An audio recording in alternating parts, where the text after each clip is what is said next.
Hello there, commanders.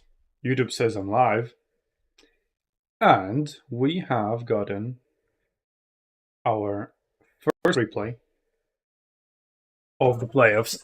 But first, a few words of public service announcements. I don't know. Well, there was a patch in the middle of the tournament, and I was aware of it. So I turned Steam to go to the offline mode so that Pharaoh Dynasties don't update. And then when I went into Pharaoh, when I finally had time to record the replays, I got hit with the you need to go into online mode to launch the game. But the moment I go into online mode and launch the game, or rather, in order to launch the game in the online mode, I have to update it first. And once I update it, I can go back. So, fuck you, CA, Steam, and whoever else came up with this DRM measure or whatever it was. Cool. Very not cool. But whatever. Rant over. I've recorded a different rant earlier on as it happened, as I was about to go and record the replays. Maybe I'll share it publicly, maybe not. Whatever. Either way, let's go this replay. Semi-final. Which semi-final is it? Semi-final 1. Semi-final 1, bottle 1.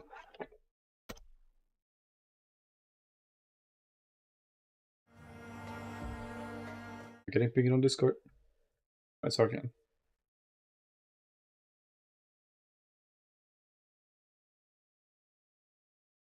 Let's get him up.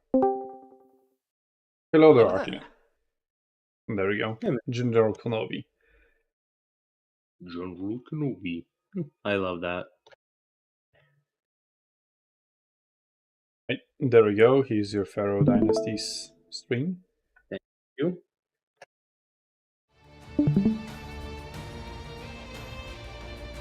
Are we going to be commentating live matches or the replays? Replays. And awesome. We just got the first one. So once we got the first one, this should start flowing more or less constantly. Sounds good.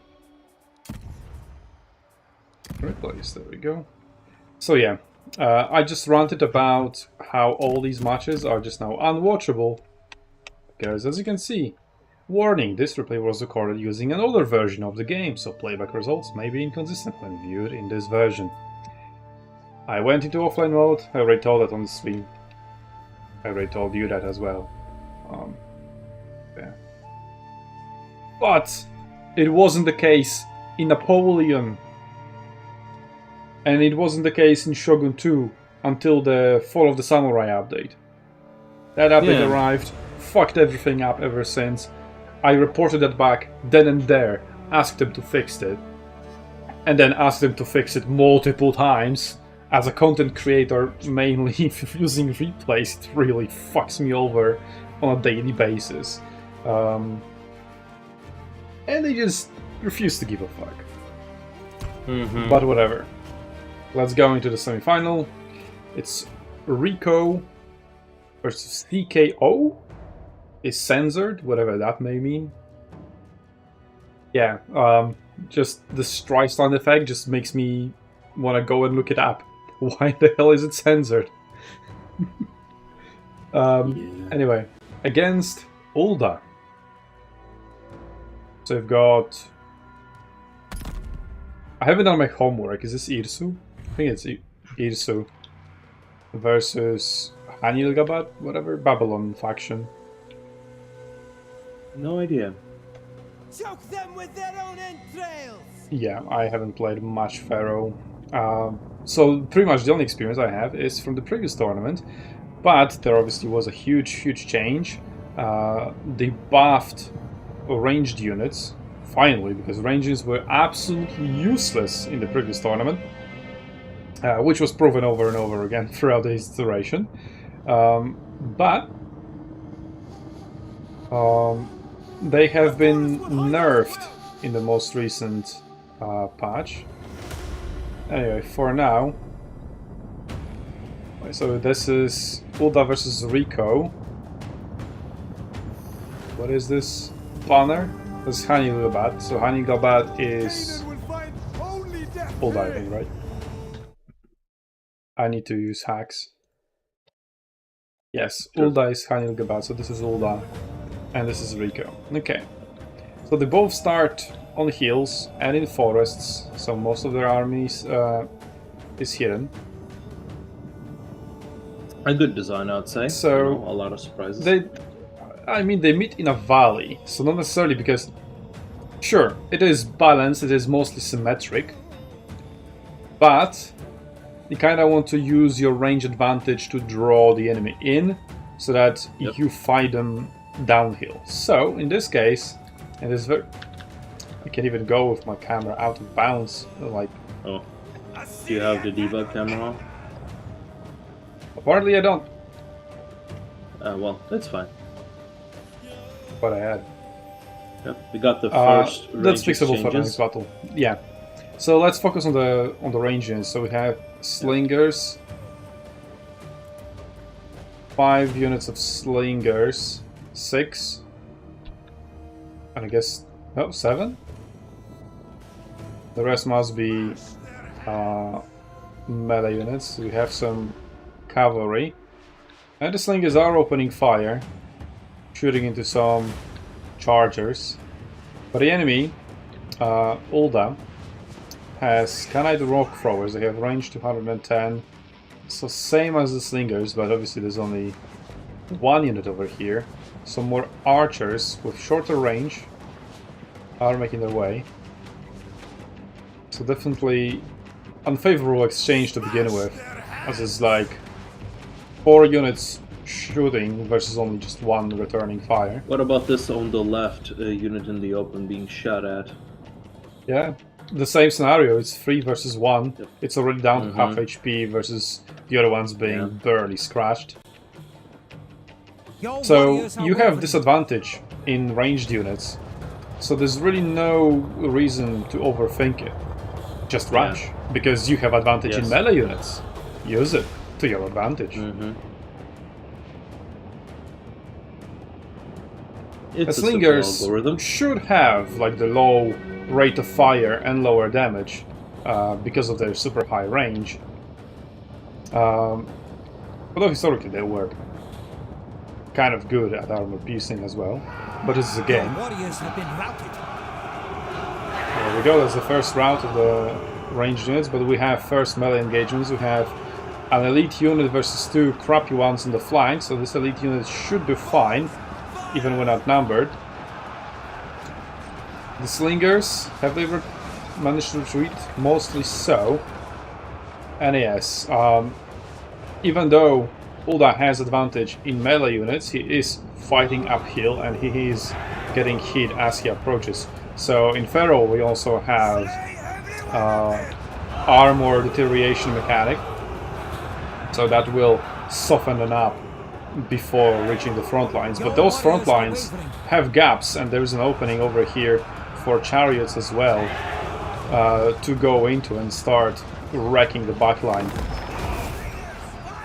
Question is, should the backline even be considered in this case, or could it just be left alone? This unit definitely should be pushing, but there is a threat of being flying by the cavalry, which is also idle. So quite a bit of idle units, but we are getting our first routes of the front line. On both sides it seems, both Hani Galvat and Irsu. And Hani Galvat is slowly getting ahead, as in Ulda. And Rico doesn't really have much left, like those are horsemen fighting his clubmen, the crappy ones. And the slingers just dispersed, firing from all angles, probably causing quite a lot of friendly fire to this cavalry unit, as there are bigger targets. But at this moment he has enough of an advantage. to just be fine with it. He even has enough of elite units, so even if his general dies, he would still be fine. Your warriors have general. been routed. There is. This is impossible! Can maybe zoom in on some of the action. But they all kind of look the same. And they're very much blob. And through the magic of the replaying, we suddenly do know the battle ends in 10 seconds. You are losing ground. And the advisor is very hyped up about it. A general has fallen, and a battle is resolved. Yeah. This is a best of 3. Yep.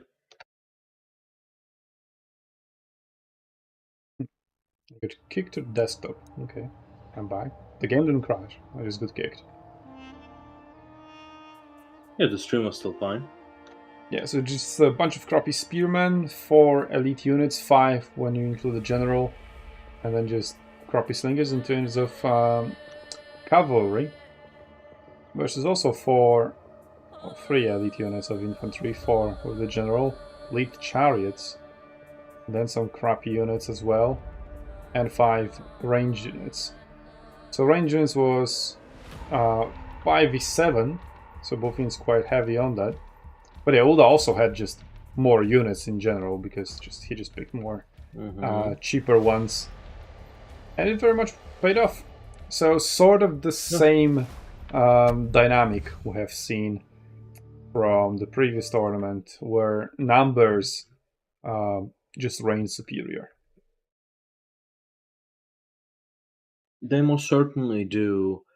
Just a continued fire support on the lines seem to be affecting the morale much heavier. So keeping your range units now has multiple purposes.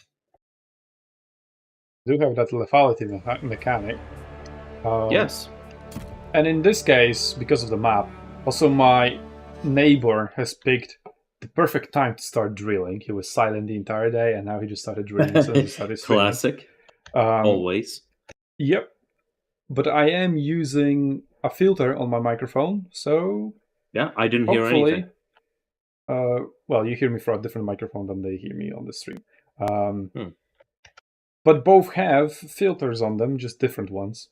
One is an NVIDIA filter on the streaming one, and you just hear me through the Discord filter as well. But anyway, we've got semifinal 2, battle 1. We've got Ranger playing as Ramses, and Kaipo Express, aka Hami, on Discord as MMS. And this button, like, why is it here? It's like different colors, like on the right, so it's like usually where you like accept things. Like, oh yeah, just click that. It's such a bait.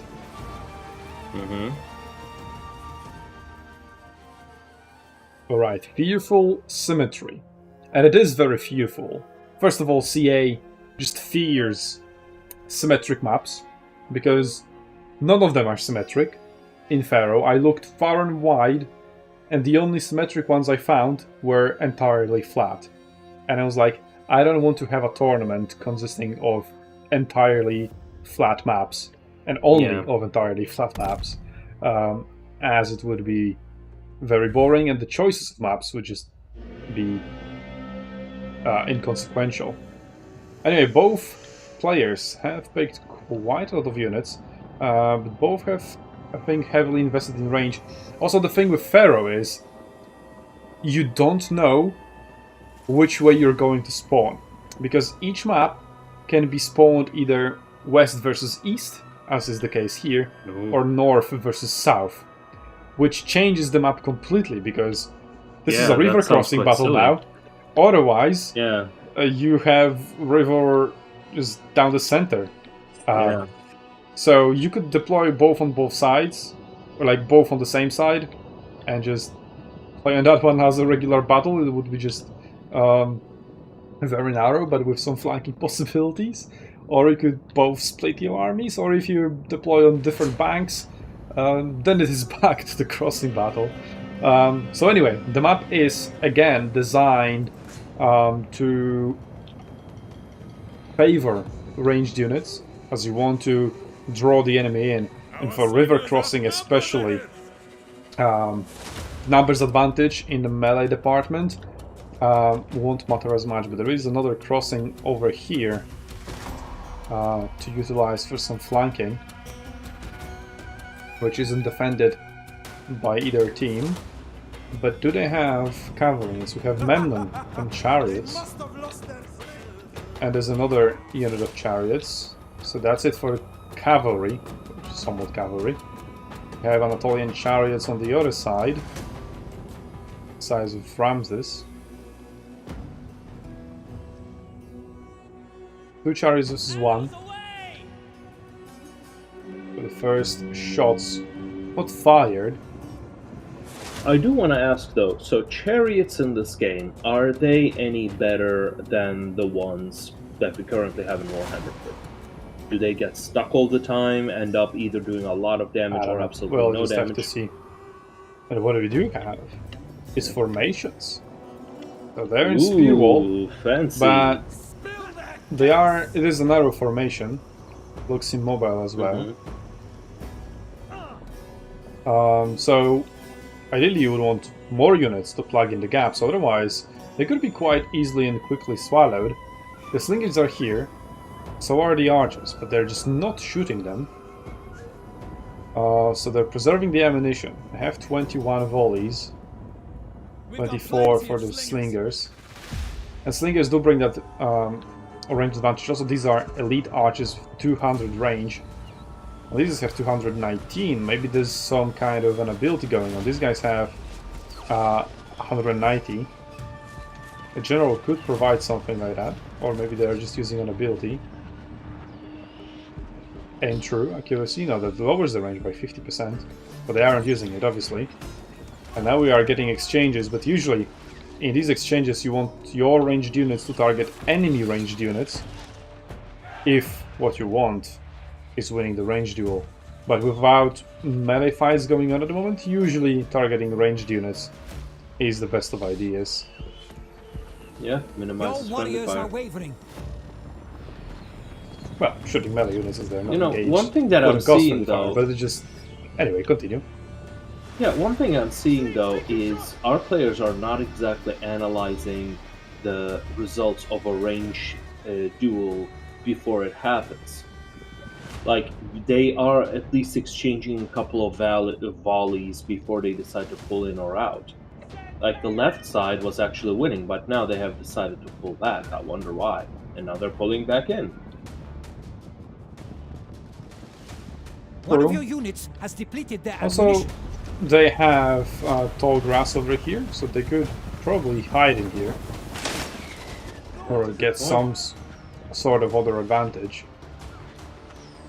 Although they do not have snipe ability, I guess, like in Warhammer. So once they shoot, they are revealed. So even if they were firing from within the forest, they would be revealed, I believe.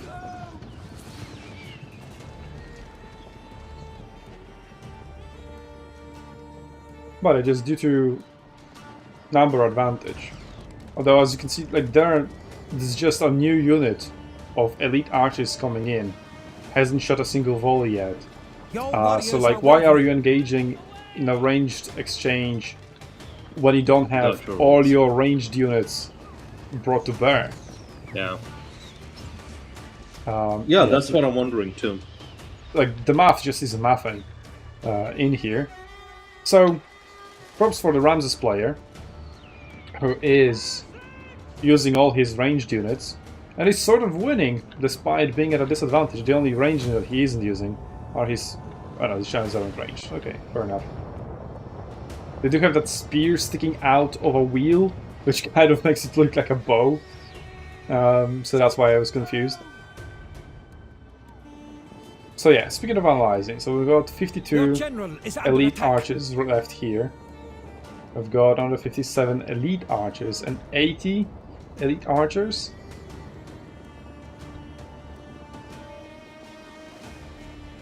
Yeah, so 54, 57, 52 and 80. So there's still like healthy units, plus the slingers. And then there are 4 silver, so medium tier archers with not better numbers. So Your warriors the are MMS welcome. player can still just come in and should still just win the duel. The numbers are roughly equal, but the quality isn't. Which is a pretty big factor.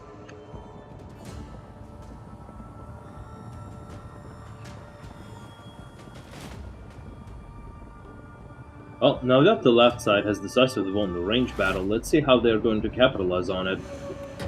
Yeah, there's still plenty of things to do in this battle apart from just winning the range duel. What awaits us in this Yes, grass? there is. And that bridge, not bridge, well, that crossing is just wide open.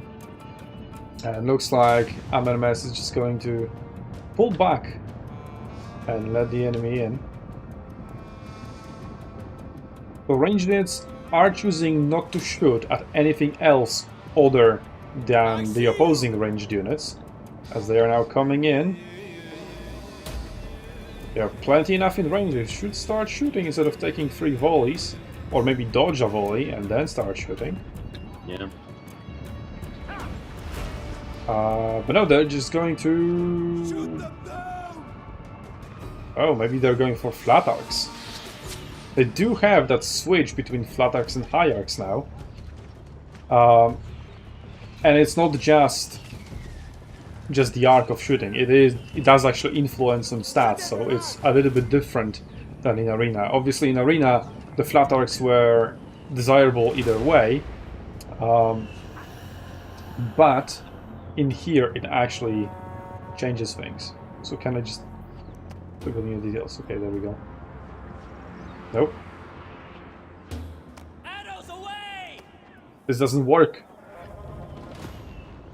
Speaks. I wanted to show that ability, but I guess I can't. Maybe I'll fiddle with the settings before Your warriors going into are the next wavering. battle. So let's examine that range duel once more, as it is the only thing happening at the moment. 39, 48, 59, and 55. But these guys are out of ammunition. These guys, actually, all of them are out of ammunition. Slingshots! I don't So know do they what have I'm any talking decent to. melee stats? Can they help in melee now? It's still better to use them than not. I suppose so. So they've used all their ammunition, so let's see how they perform. Well, can see how they perform, god damn it! 56 kills, 102, 38 and 75, while they themselves have 80. So by using all of their ammunition, without being pressured at all, they've only killed about 80 on average. More or less. Our Or quivers are rather less. empty! Depends on the value. They're mostly shooting elite units, so that's kind of good. And those elite units, I mean, having won the duel on the Ramses side, yeah, those elite units haven't performed nearly as well.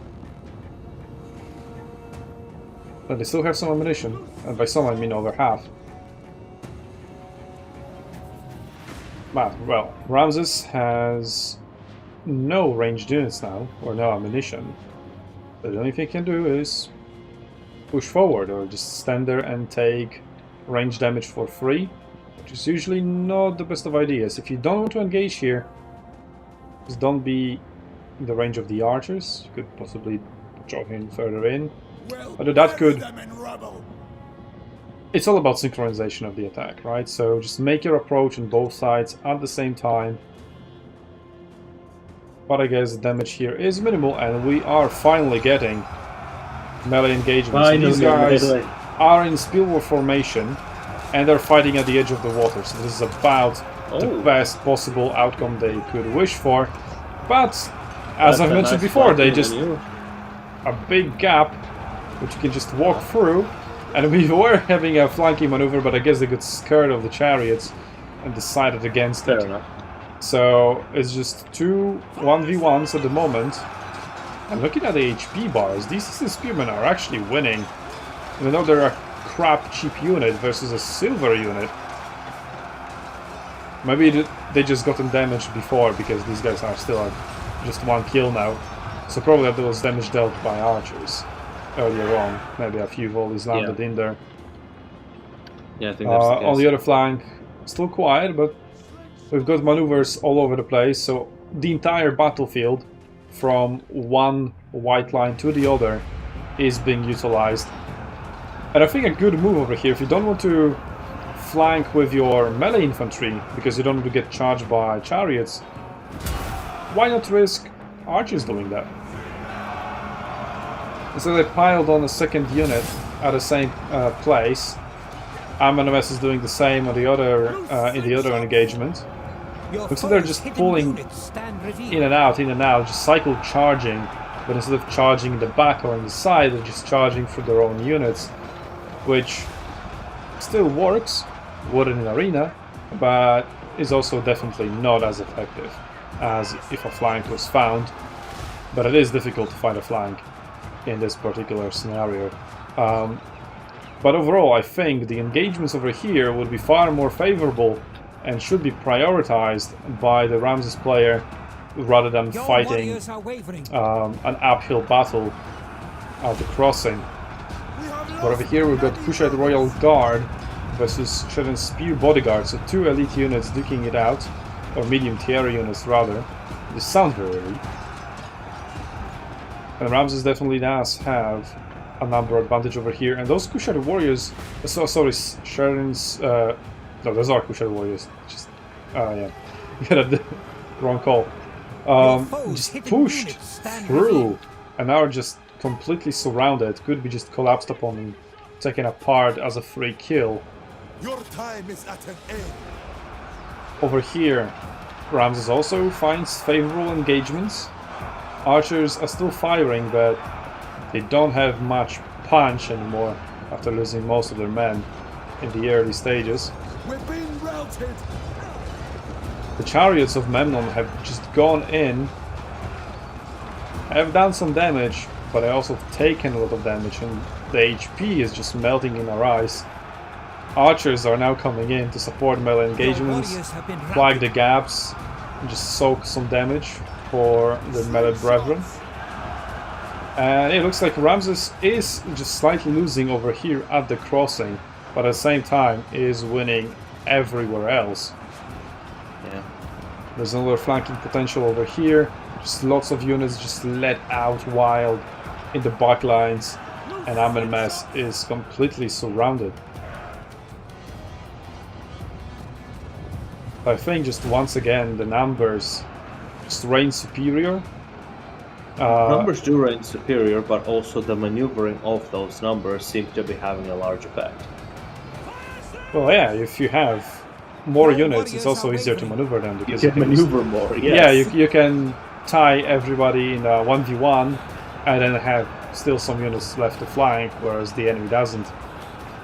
But at the same time, Ramses won the ranged duel despite having worse and fewer units. So yeah, just completely styled on his opponent.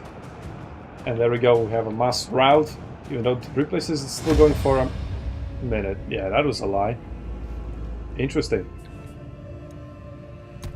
Anyway, it's a win for Ramses, which was... I forgot and the game doesn't tell me.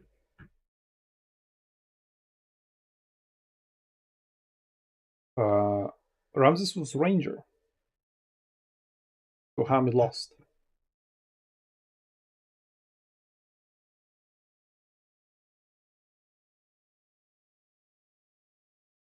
So we've got another replay from the same semi-final. And let me see if we have the replay from the other semi-final as well. We do.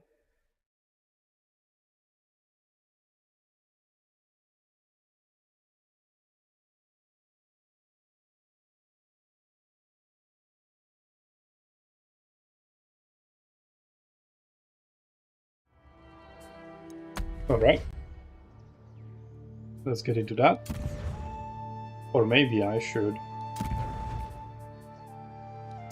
Controls. Oh, so those controls. Camera. Stations cinematic smoothing. It's max. But there's no cinematic smooth, so I guess I need to lower it. There we go.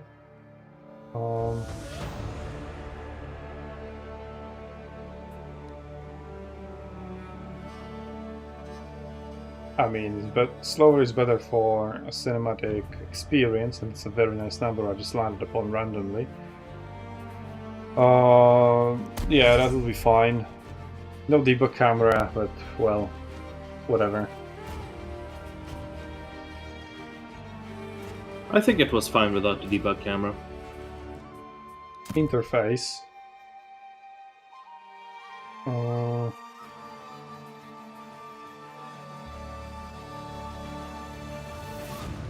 I guess I want bigger those, but maybe these, I can tell them apart easier.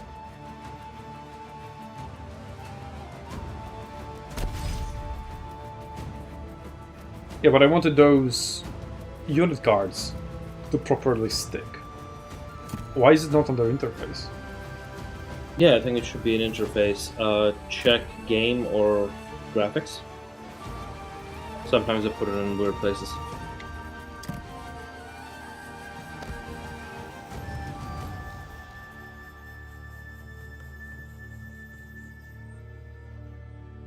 Don't see it. Well, we have to replace, and they are going to final. So now they're going to slow down because they need to do the entire draft again and everything. Also, I don't know if these are the final battles. Let's go back to semi-final 1, battle 2. So Rico versus Ulda.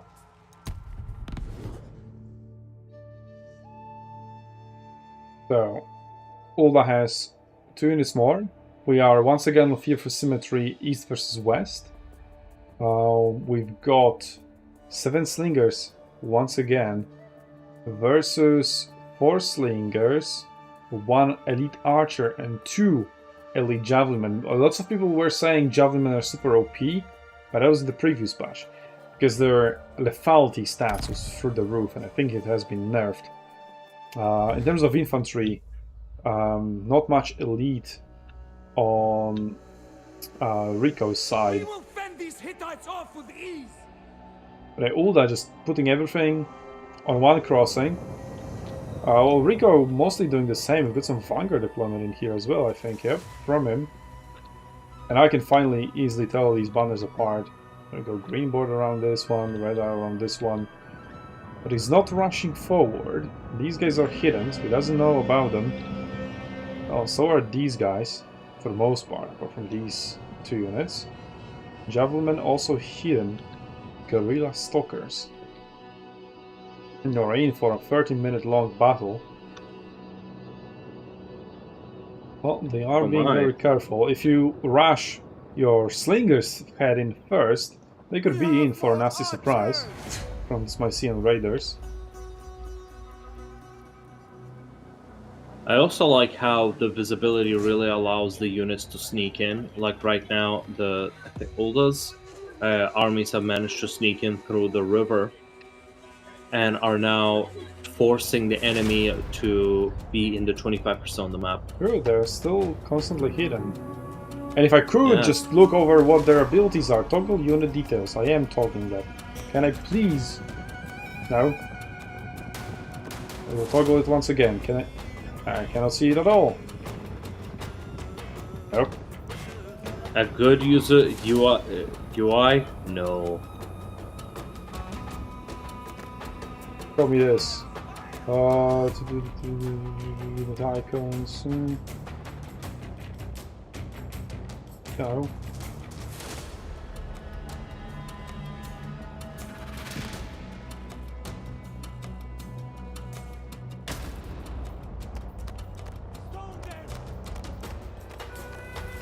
They are getting shot at. I don't know, fixing my UI because what the fuck.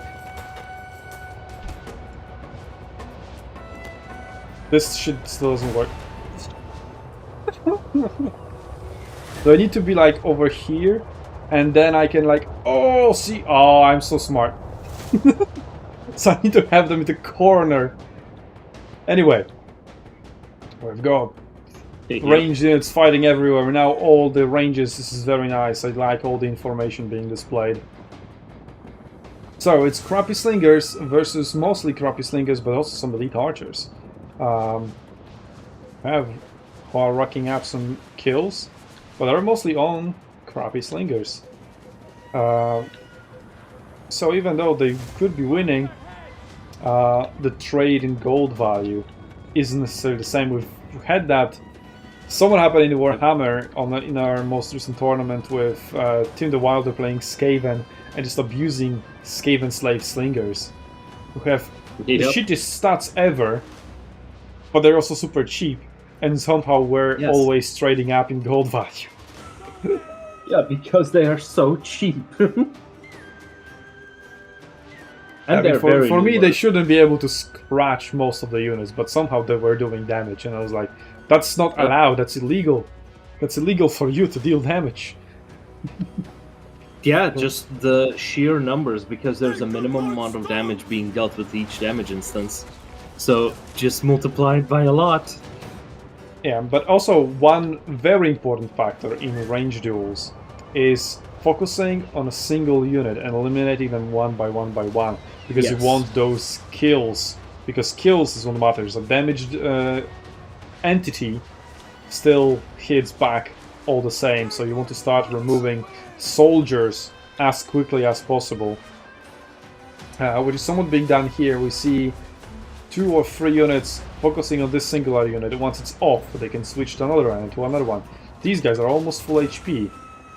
So are all of these guys. So I forgot one, which is which, whatever. Myceniga. This is... I don't even know these guys. Whatever. The left guy, the green guy, there we go, has managed to focus one unit, eliminated, well, he has brought back, but whatever. Whereas his damage is split roughly equally across the board, but while he has done the focusing game correctly, he has incorrectly blobbed up. And he had like 2, even 3 at some point, units blobbed up in a single place, which just means somewhat taking triple damage. You know, not really, because math and everything, but all those shots that would have missed, as you can see, there's a lot of rocks landing all over the place, but if you're a blob, those rocks that would otherwise be missing are hitting. Will land on something else. Yep. And also when blobbed up, the soldiers usually have trouble shooting. So, the advantage in the range duel is going over to Ulda with his 7 slingers. I think it is Ulda, at least. And we've got chariots coming in. That is quite a lot of damage, just half a unit gone already. And these are javelin, so they're very vulnerable, but there's another unit back. Hitting back at the chariots, also hitting them for half HP, but there's another one coming in from a flank. But they're not synchronizing their attacks. The other chariots have switched their targets with the Kushites. Oh, that's a back charge. Let's see. A little bit underwhelming in terms of like they haven't penetrated through, but they still have taken a third of HP and half of what it was. And the unit is just obliterated now very, very quickly.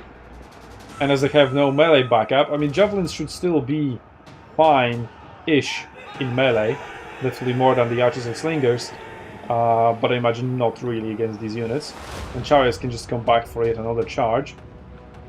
So I haven't seen a crossing over here, but the range duel has been actually kind of turned around once again in favor of Rico. The Javelin second unit is surviving. It now has the support of raiders. But the Kopesh warriors are getting raided by the chariots. 2 units. This one is routed, the other one soon to follow. So the flank is being won by Ulda. Even though their main forces are over here, all the major fights are happening on the flank. The Javelin in melee, as an arena connoisseur, I really like that, as I have often found myself just charging into melee with my ranged units, because flanking and routing the enemy unit would kill it faster than just shooting it. So props for using that strategy. It has received Mistress seal of approval. And more units are being diverted to that second middle crossing. But Ulda is responding in kind and following it up so that he doesn't get taken off guard. But the crossing is somewhat secured by Rico, so he should be able to put as many units through as he wants. But not entirely for free, as there's still some slingers present with some ammunition left, which is now being used to harass Rico's general.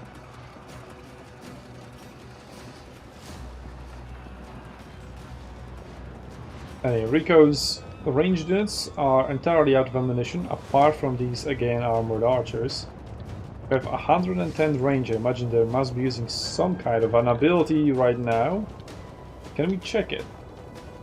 I mean, it should be showing up here on the unit card. Your hidden units stand revealed. Mix shot, target, direction, whatever. He's not using any of that, I guess. My CN raiders are emerging from the tall grass, chasing slingers away, but not until after they have run out of ammunition, and are on the way of being intercepted. Now they're running away. Their speed 50 versus speed only 29. But I had to send veteran axemen. Your warriors are wavering. What's happening here? Koppesh warriors just randomly wavering in the middle of their own forces. We got some flanking potential here for Ulda. The chariots are still alive, just 12 of them left. But a single charge could still easily turn the battle around. And by turn, I mean he has the advantage at the moment. So, more like seal the deal. But I imagine it could still go either way, as they are setting up for one final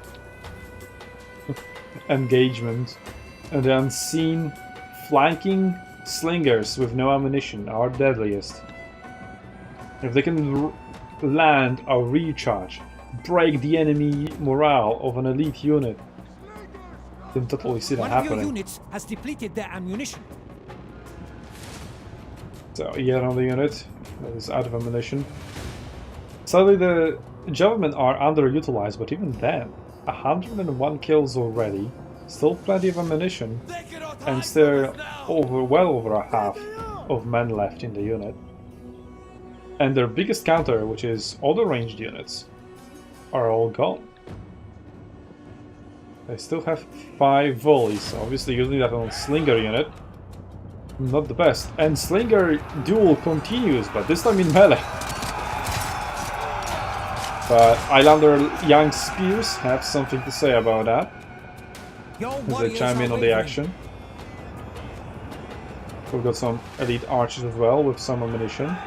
And they have an elite unit within range, so I want to see that unit being shot immediately as it enters the range, as it did just now. Shoot it. There we go. A little bit late. With a little bit of friendly fire. It should be good friendly fire, given that you're shooting a crop unit of yours, an elite unit of an enemy. But now that crop unit of yours is soaking up the damage. There we go, final melee engagements as both front lines clash. That's pretty much just a stat check of units that are left, with the more sophisticated flanking maneuvers happening around here. These units have been spotted, which was a decent trap for the chariots, if they weren't. But now the chariots could just go around with plenty of space left. So these riders are wisely being Your pulled back warriors are wavering. to plug in the gaps, defend the core from being flanked behind, tightening up their defenses. But maybe they should have been engaged in the front lines from the very beginning, as those front lines are collapsing. But this is just Ulda utilizing his superior, and there we go, superior numbers and quality of what's left after the initial stages. And the slingers complete the flanking Your warriors maneuver have been routed. and flank the other slingers that are also without ammunition, and the slinger duel continues once again. Turns out the slinger duel is the friends we made along the way. And Or now they rather, got charged by an actual competent It's melee like unit. poetry, it rhymes. It starts It does. with a slinger duel and it ends with a slinger duel. Yes. And some classic chariots into archers Yep. and into javelin men and some spears at the same time. Spears. But who cares? They're wavering. It's over. All that is going for the final blow. Sadly, the most epic flanking maneuver I have ever seen hasn't paid off. Your warriors are wavering. General is now fleeing, and together with him, the rest of the army collapses. And it's over. So that's 2-0 for Ulda. So we obviously will see Ulda and as well, and Rico as well. Ulda in the final, Rico in the third place match, which are both going to be best of fives. Let's see our semi-final 2. You know, It I also do have to ended- say, Go on. the battles here are a little bit more slower paced, but I think I kind of enjoy that. It's probably because of the river crossings. The first battle Yeah. was very, very fast, and we are It was. back. I think it's once again the same map as we were at the very beginning, the Weaver Fields. So once again, it rhymes, but we see the progression. What I see is Yeah. no ranged units on this side, Oh, YOLO mid-range. and more units as well. I think it might be the full 20. I haven't counted them, but it sure looks like it. Stop me. Yeah, it's 20 units. Looks There like we the go. chariots are ranged. Nope. Oh no, they are. But they also have a wheel and a spear. Like, so what the hell is the deal with these? I know, even says the spear icons chariot. are horrible. Yeah.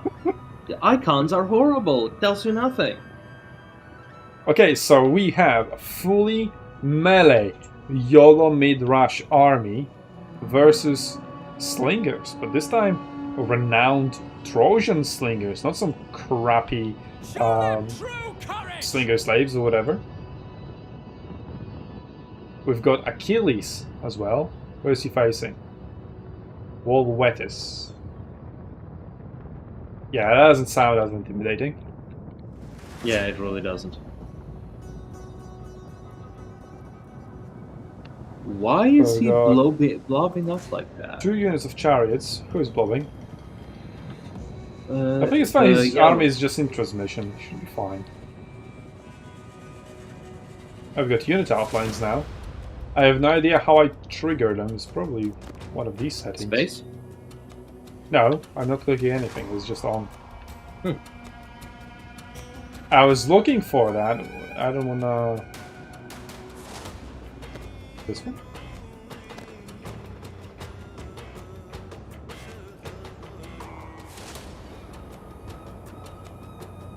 Oh, on the description, I don't want that. I guess. That's a little bit. Yeah, it was too much stuff on the screen. Anyway. There is some river in here, but it's well behind us. Wait, that's our previous map. It's just moved over here. Slingshot. So we'll literally move. So this guy like wanted to push him back, and there's a second battle over here. That's cool. Yeah. Okay. Yeah, I was about to say, like, oh, river crossing secured. Wait a second, there was no river crossing in this battle. So Achilles is kind of, yeah, as you said, kind of blobbing, has a deep formation. Kind of has to, given that, you know, it's ranged versus non-range. So he's turtling up, whereas his enemy is just circling around him to be able to find those gaps, open them up, and force his units through them. And he already found slingers, and those slingers fired like, what, 2 volleys, killed 20 men? But then, it used to be a friendly fire charge, but it isn't anymore. So you just magically up charging speed, just go through your own units, and then just start maliciously hitting the enemy. Yay, realism. But as just gameplay mechanics, and speaking of gameplay mechanics, we've got those fighting chariots now, hitting a unit of Mycenaean Axemen, elite ones as well, in the back, shaving off 40% of their HP and still going. Now transitioning over to some of the slingers, but being stopped by the other chariots. The chariots need to keep moving. If they stop, well, and there we go, that's already a wavering unit, taken down to 40% with just a single charge. And more damage to other units as well. Slingers rendered absolutely useless across the board. 4 kills over here, 1 kill over here. So much money just wasted. Yeah, so it just shows that even if the map somewhat maybe promotes ranged units, they're still not a very good idea. And there's another gap being utilized by the chariots. But the ranged units are always some kind of a trap, because now they're useless. Why kill them when you could kill a unit as an actual threat to you? The other answer might be to induce army losses and lower the morale of the surrounding units, because if they see the rest of the army running away, that might trigger them running away as well. Rolling out into a chain route, which is somewhat what is happening. With just overwhelming melee force, and I'm just very, very happy to see that happen. Yep. CA thought ranged units were OP, nerfed them once again, so like ranged units were useful, not OP. They were useful for one patch for a month or so, and we're back to where we always were. The ranged units being absolutely shit on by a melee rush. I mean, for me, it's just at the same moment, it's just so sad, because I like ranged units. I would love to see them being just useful, because if more units are valid picks, then we've got a much more dynamic battlefield. Otherwise, we're just much more diversity in picks, melee rush versus melee rush. Yeah. But if melee rush reigns superior, and it is Ranger advancing into the finals. But no, it's not. Wait, that was Hamida's one, right? The UI doesn't help me, but there is a third replay. There we go. I mean, it would be easier if they just reported a score. In spoilers, of course. I do have to head out, but looks like you have this covered. Yeah, when I'm back, I'll join you. Well, they have uploaded a third replay, and they haven't told me who won. Ooh, so mystery. Let's go. And the other two guys are obviously waiting for the results of this battle, so they can go in and put the respective matches while I go into this replay. Okay. So Sheridan. Would you like me to tell them? Yeah, sure. That'll be helpful, thanks. So we've got Ranger on Sheridan. And then Hami. Which guys are they? It's semi-final match 2. Semi-final match 2, okay. Yeah, just tell them whoever won, go to grand final, whoever lost, go to third place match. Because they haven't told me who won, I'll find out soon enough through the replay. We've got Javelin spam this time around for, well, spam 4 units, but it's the only range unit type that we have at all in the entire game. So yeah, as I said, like we've started with range spam versus range spam. The second battle was range spam versus melee rush. I was like, wait a second, melee rush doesn't... range spam doesn't work. Melee rush just always wins. So now we've got to melee rush versus melee rush. And we do still have some ranged units. But Javelin are not your typical units for that sort of battle dynamic, let's say, or battle archetype. Or maybe even unit army. Unit composition, army composition, archetype. So Shredden is Ranger, Seti. This is Shredden. This is Seti. This is Sammy. So let's see how the Javelin will do. I am sort of rooting for the Javelin men, because I would really like to see them being useful. And in Arena, when archers and slingers were sort of garbage, I mean obviously depending on the tier, right, but in general, even in tournaments, right, when we were playing on tier 6, tier 7, we were opting for javelins. For tier 7 we were opting for crossbows, and then when repeating crossbows were introduced, I think we went crossbows anyway. Yeah, we went crossbows anyway because of the poison. Poison was really good, really useful. And the crossbows were like nicely in the middle. It's good range, good AP, and because of poison, they were just the superior choice. But on tier 6 I was going Javelin, and even though my Javelin were getting consistently wrecked by the enemy archers because archers were direct counter, my Javelin were able to influence the battlefield overall more through their superior damage and Caesar buffs. So that's a little bit of trivia, since they are not fighting just yet. It's a pretty cool and interesting map, just absolutely asymmetric though. So points for looks. So what is this drawing distance? It looks so bad. Maybe I can fix it in the graphic settings, as I think I haven't fiddled with them at all.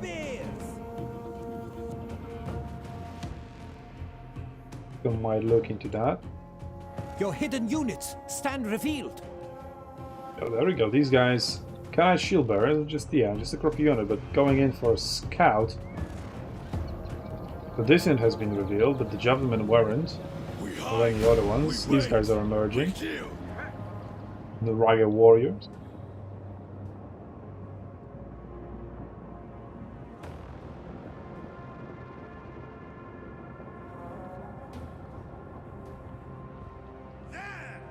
I can smell their fear already.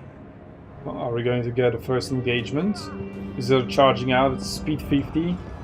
Missile parry stance, so not necessarily the best stance. We got some missiles over here, what? Are they throwing axes? Well, they have 2 volleys, and they're throwing something. And they do have axes in general. Well, we've got a shield runner, colonne formation in here. Interesting. Gives missile parry and melee defense. And immune to flanking, obviously. So it's interesting to see those formations being utilized, but are they really the best of ideas? This unit of Javelin is just wide open, and they're gonna get charged. Yikes, that's definitely not how you want to use them. But there you go, they get kind of just baited the enemy in without being able to shoot or throw their javelins. Oh, we got those throwing axes. 85 range. That's... yeah, well, it's a higher than Javelin, but still pretty high. There we go, yeah, these Javelins killed 1 dude, but already lost 11 of theirs without being able to shoot. We've got some flanking units over here. And Hami does have the number advantage. And now we've got chariots coming in with a little bit of lag. The Javelin are focusing them very nicely, stopped by a crappy unit, and Javelin fire returning straight back into them. Let me just disable streaming to nobody at the moment. And I'm still somewhat lagging. Whatever. But yeah, wow, that was a great play. These chariots were just completely baited in, stopped and obliterated by the Javelin. But the Javelin are appearing to still be chasing them. So that's not very well utilized, whereas majority of Hami's forces are amassing over here. So if the Javelin were here to punish such a big blob, that could have turned the battle around. But at the moment, they're still roughly dead in the center in terms of balance of power. What if Javelins was routed, and these fast units, as they're drilling again, are chasing each other around, but there's a very high threat to the Javelin. But as long as there's something to block them, that's fine. But it's 4 of Javelins, and I think Hami in general just has more units. There we go, now these Javelins are focusing not the general, they're focusing a crappy unit of Khanite tribesmen. When the general is wide open over here, okay, now they're changing the target. The general is diving in really deep. There are some random units that could just stop him and enable the Javelin to fire, which is exactly what is happening. So there's a very good trade over here for Ranger. Another unit of Javelin able to fire upon incoming units. And these chariots coming through the forest.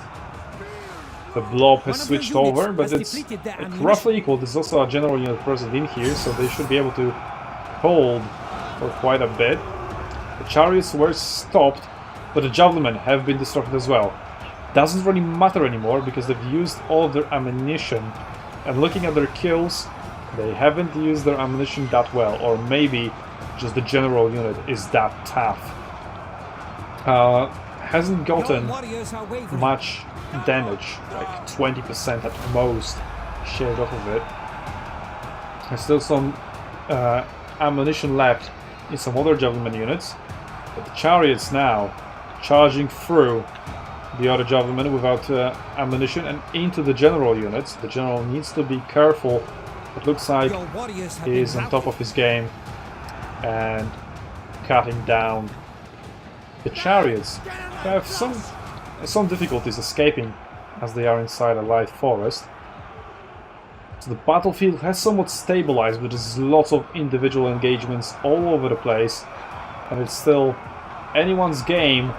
That being said, Shredden, whatever, which is Hami, I believe, is slowly winning. No, that's Ranger. So Ranger is slowly pushing his advantage, but with a little bit of a pushback. So are the Javelins working? The answer is no. 5 kills on these guys. So it's like he's winning despite.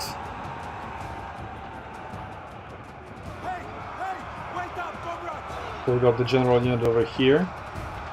The Javelin could just position themselves now in the back of the general unit and start firing, which is exactly what is happening.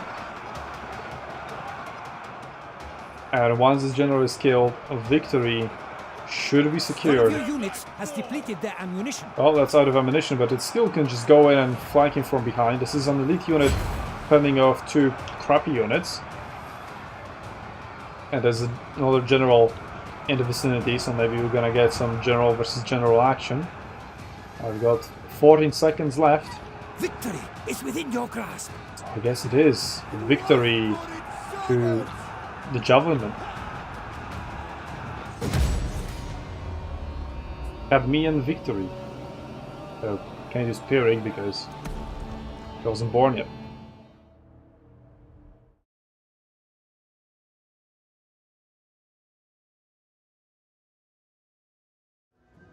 So there we go. The Javelin won.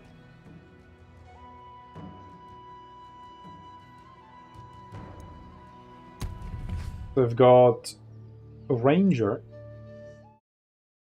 versus Ulda in the finals.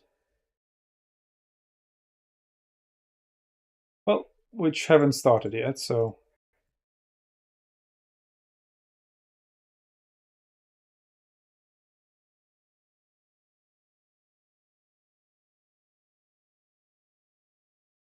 Let's see, so... Third place match is loser of Samurai 2, so this is Ami versus loser of semifinal 1, which is Rico.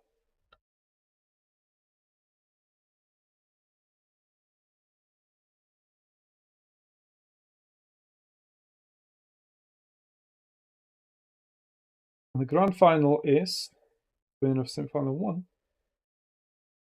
Hold on.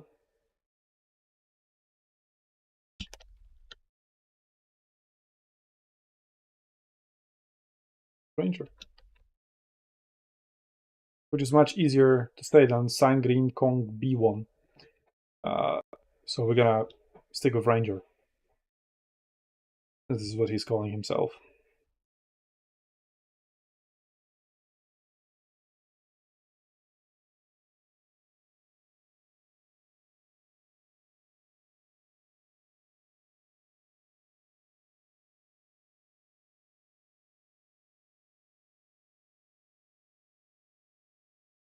But there was some confusion, but maybe he said 2-1 Hami, which means Hami won 2-1.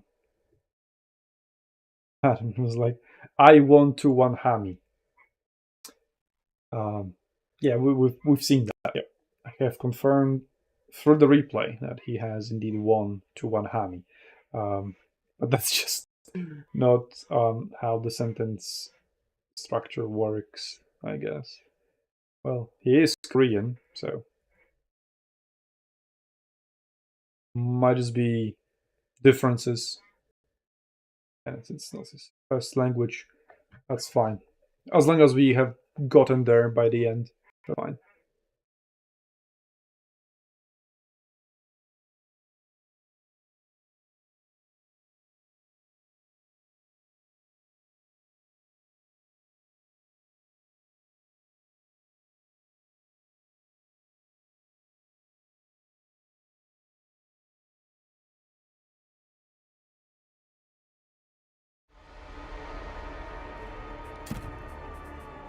Okay.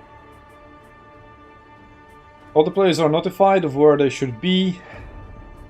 And they should start drafting. So we'll wait. We're gonna fiddle with some options, I guess.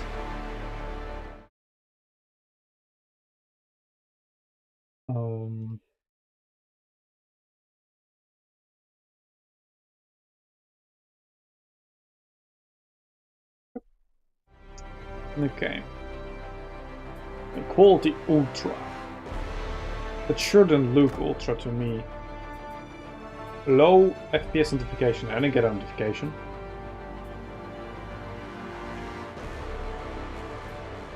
Cool previews though. This is like really cool. Could be in Warhammer as well. Interactive grass. Oh yeah, that looks super cool when the chariots were passing through. I've noticed that in the previous battle. Clouds, shadows. I feel like this is overkill. But anyway, what I'm looking for is the draw distance.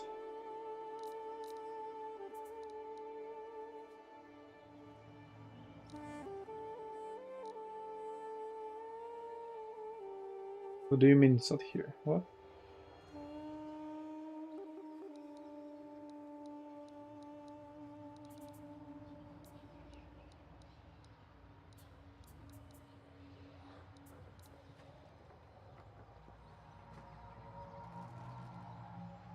How is that not an option?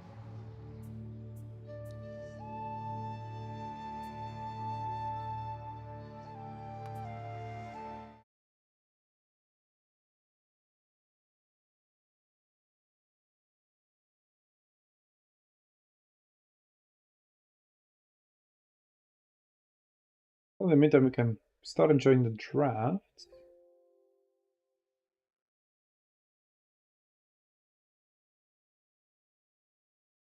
What's going on at the moment? The other.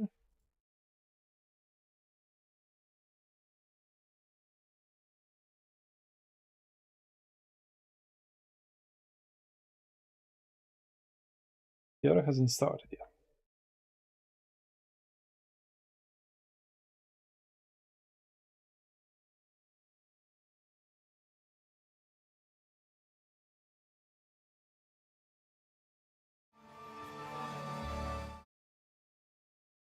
Okay, looks like the finals drafts. Actually, let's go and watch that.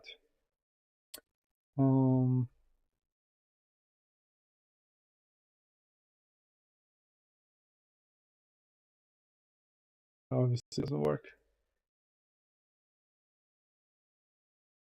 There we go.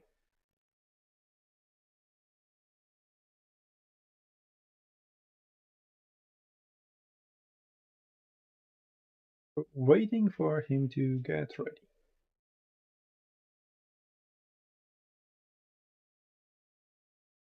I wish Pharaoh didn't like kill the audio, but sound in background. There we go. That's an option.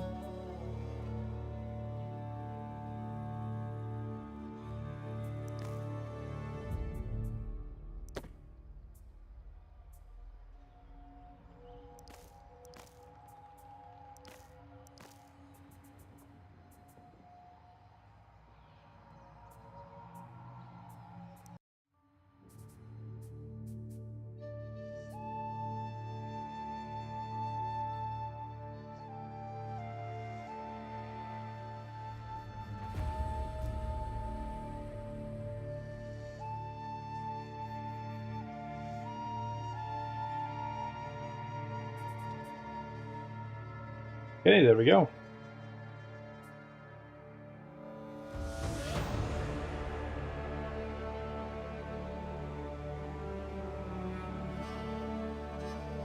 So, starting off by banning Ramses,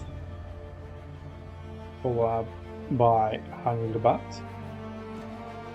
And those are the only bans they are getting, because, well, there's only 14 factions, and 12 are going to be present in the draft. So it would have been 3 bans each, although like the rosters aren't that different, plus they have unlimited access to whichever native rosters they want. But the ones they lock in a native roster, they can only pick from within that particular native roster, but that's it. So yeah, Pharaoh, it doesn't matter that much, like it does in Warhammer. We have like completely different playstyles associated with each faction, which, well, Warhammer is like the biggest exaggeration of it in the Total War franchise. But still, even in like Napoleon, certain factions had their preferred playstyles, like France, Prussia, Britain, like the main ones. Russia, Ottomans. Ottomans played like completely differently to everyone else. Russians sort of too, if you were willing to lean into their specialization, let's say. Random map ban, Giga Chad move, just doesn't care which map he's playing. Or maybe not Giga Chad move because he didn't study the maps. Ha ha ha.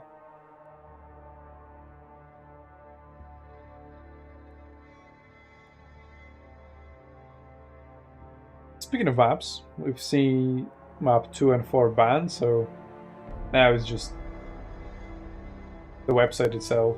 We'll just pick all the other maps in random order. It doesn't really matter which order, it's just, so you know which maps are available.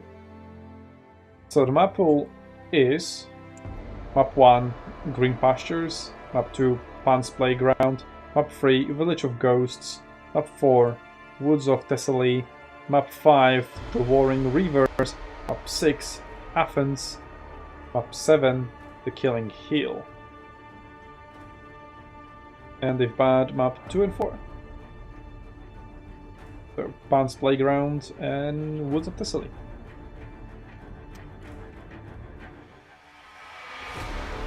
Okay, let's go into the other draft.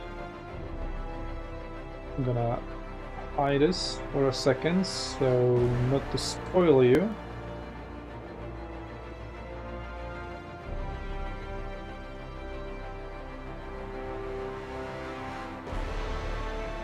There we go.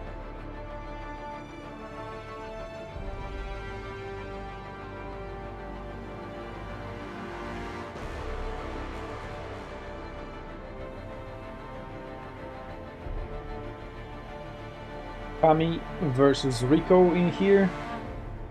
Sheridan immediately banned, which is what he lost his third semi-final battle to.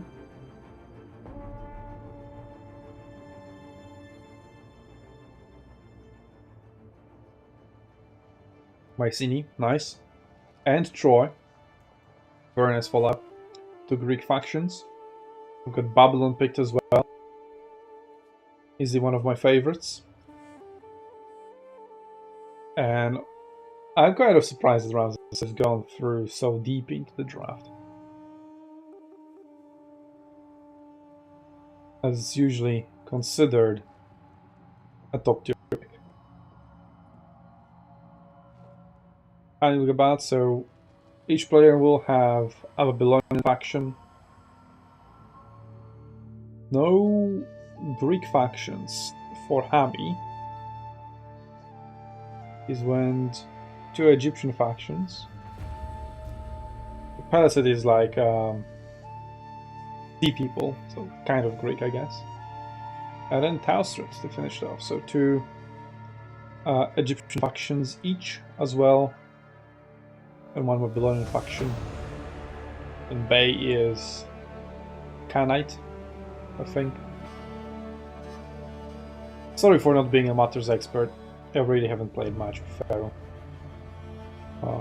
Once we go into Shogun 2, Napoleon territory, I would love to host these tournaments. That's why I'm an expert, and maybe I will then participate myself. Well, in Shogun I'm kind of fucked because of this entire clan token system bullshit. So there's that. And like the lack of legendary retainers. So I don't have that. So that kind of sucks. So maybe just, I don't know. Maybe we would go or just restrict those. Or we could go the classic mode instead of avatar mode, but avatar mode is just so based. So it would be great to host a tournament in that. Looking forward to that in the future, obviously. Just need to find people willing to play. So if you are, join our Discord. Tell us that you're interested. And we'll do something about it.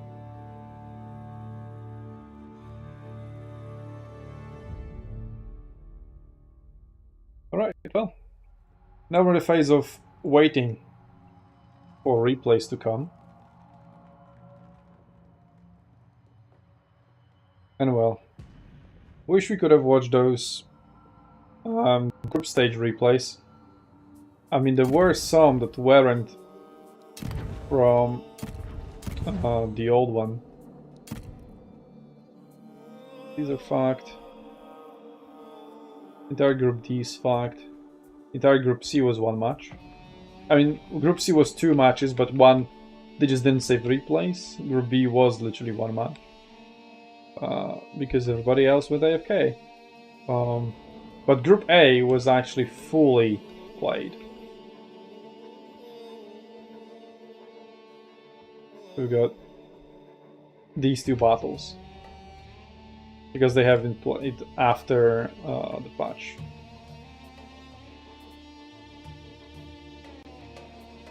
And that's it.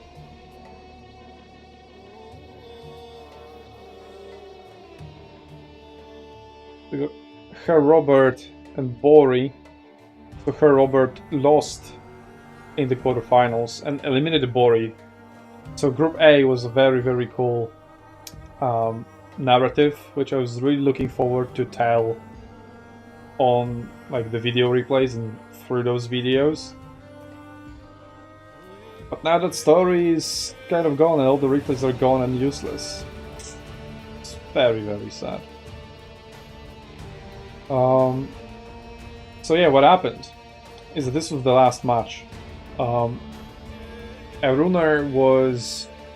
Well, Arunar played all of his matches and he had 7 points from 2-0 victories. I think it was like that. Maybe we confirmed that.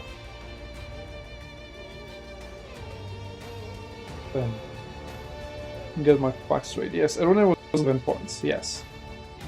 So Arunar won 2-0 against Herr Robert, won 2-0 against Morrigan, and lost 1-2 to Bori.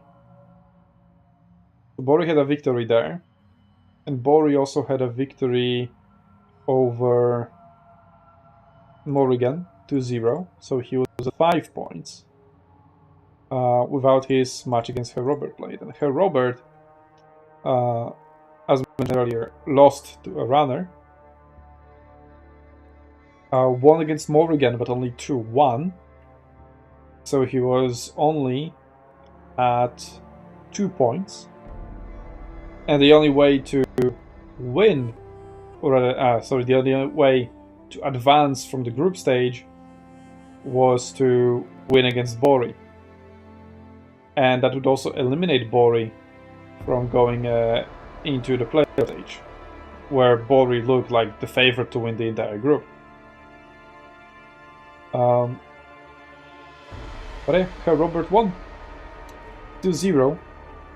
Even if he won 2-1, Bori would advance, so he needed specifically to win 2-0. That was kind of funny because it was like, oh, easy, we're friends, we're gonna leave this for last. Play it at the end.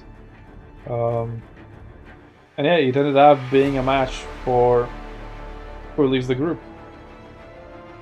Because a runner with 7 points was guaranteed to leave from either first or second place. And yeah, it all depended on the last match result. And Boris, he was kind of taken off guard by the patch and just played terribly, in his own words.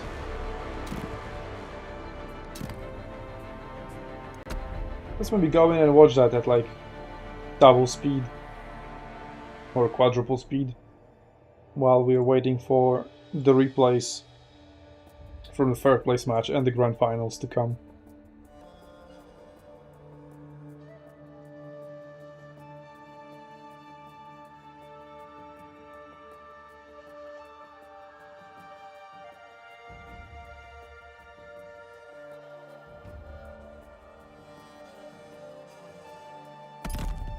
Where is the game not showing? There we go.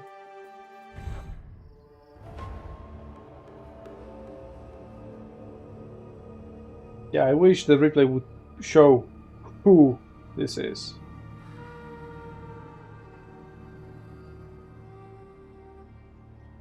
Because I don't remember. We've got some Vanguard deployment over here. And have triple Javelin men for ranged units, that's about it. While the other guy has a single unit of archers. And then Babylonian chariots. Now these guys clearly have bows. 2 units of chariots. Babylonian nobles, Babylonian chariots. So not too heavy investment on either side into ranged units. The Javelin are also tier 1 unit for skirmishers, so like the weakest, the cheapest ones.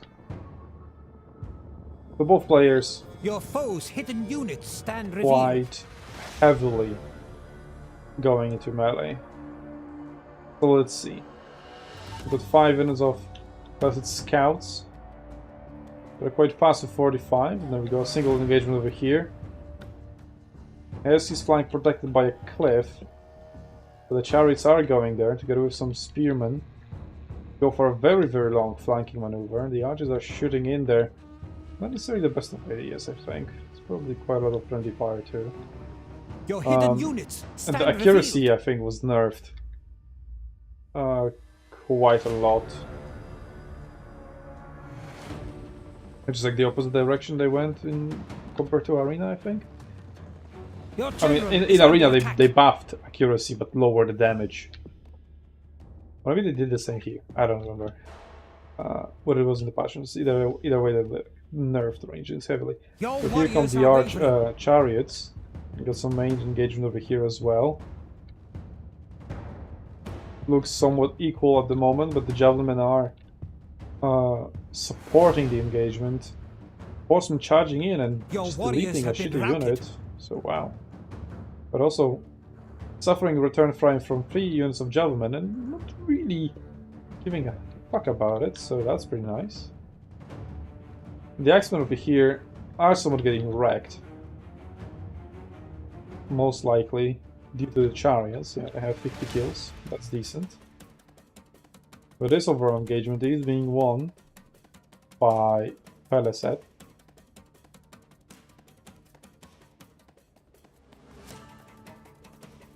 Your Peleset warriors and are wavering. Babylon. Well, Javelin managed to use all of their ammunition, this unit at least, this one as well, and this soon to be as well. By the Getting gods, some nice your warriors are damage into those horsemen. Stopping them from racking up even more damage, but yeah, those horsemen are very, very powerful. Lots of kills. On a shitty unit, mostly, but still. The chariots also are racking up some decent kills now. Being chased around by the scouts though. The scouts, wow, 160 kills. And still half HP left. But they also Your played quite warriors are well. wavering. The enemy general has perished. Oh, General dead. But this guy. Javelins prevail. Once again. But overall, quite an equal battle.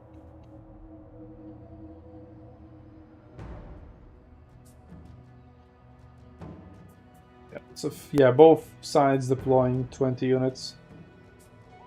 It really shows like the evolution of the meta is heavily leaning. Like, they were saying like, oh, because the previous tournament was on like higher funds and up to 40 units, it like promoted the numbers. But in that tournament, because like the unit limit was 40, but the funds weren't double as well. They were like 150%, I think. We didn't actually see 40 units spam.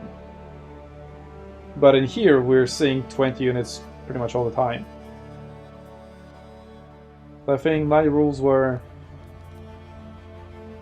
promoting more variety back in the day. But I've asked the community what they want, and what they wanted were simple rules that are present in the quick battles, and that's what they got.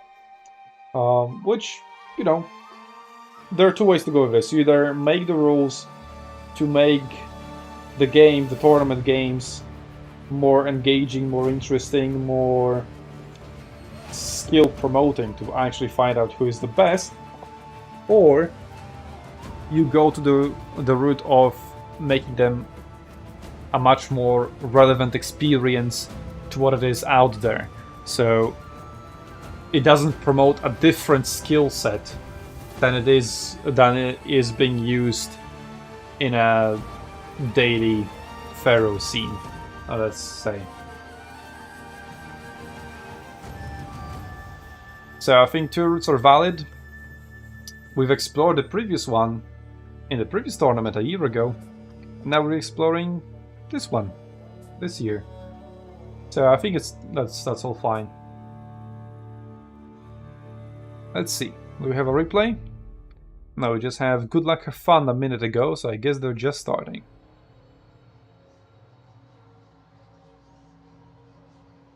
And the same for the third place match. So both battles literally just started.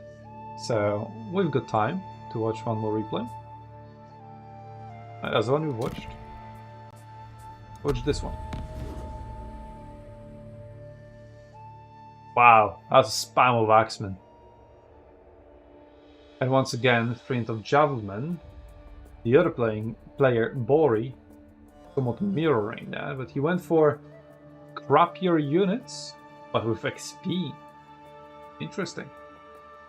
I mean, I say crappier, but I mean, yeah, mostly because like this is like what, 13? No, not 13. But a lot more than 10 silver units, whereas here have only 3 silver units. 4 silver units and 2 golden ones. So like the average quality is on the side of Robert, who's also picked the Javelin. Oh, triple Javelin, and there's also double Javelin over here. But they're both this tier 2 unit, this is tier 1 unit, but they both have like the bronze border. They won't know what it is.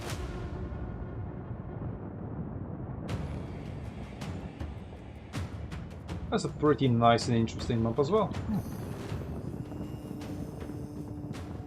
Yeah, I like it. I quite like it.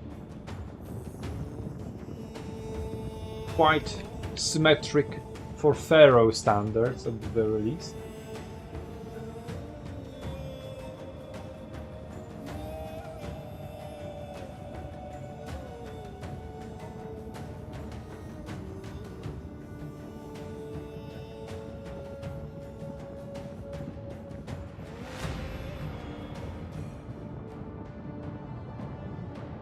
There we go.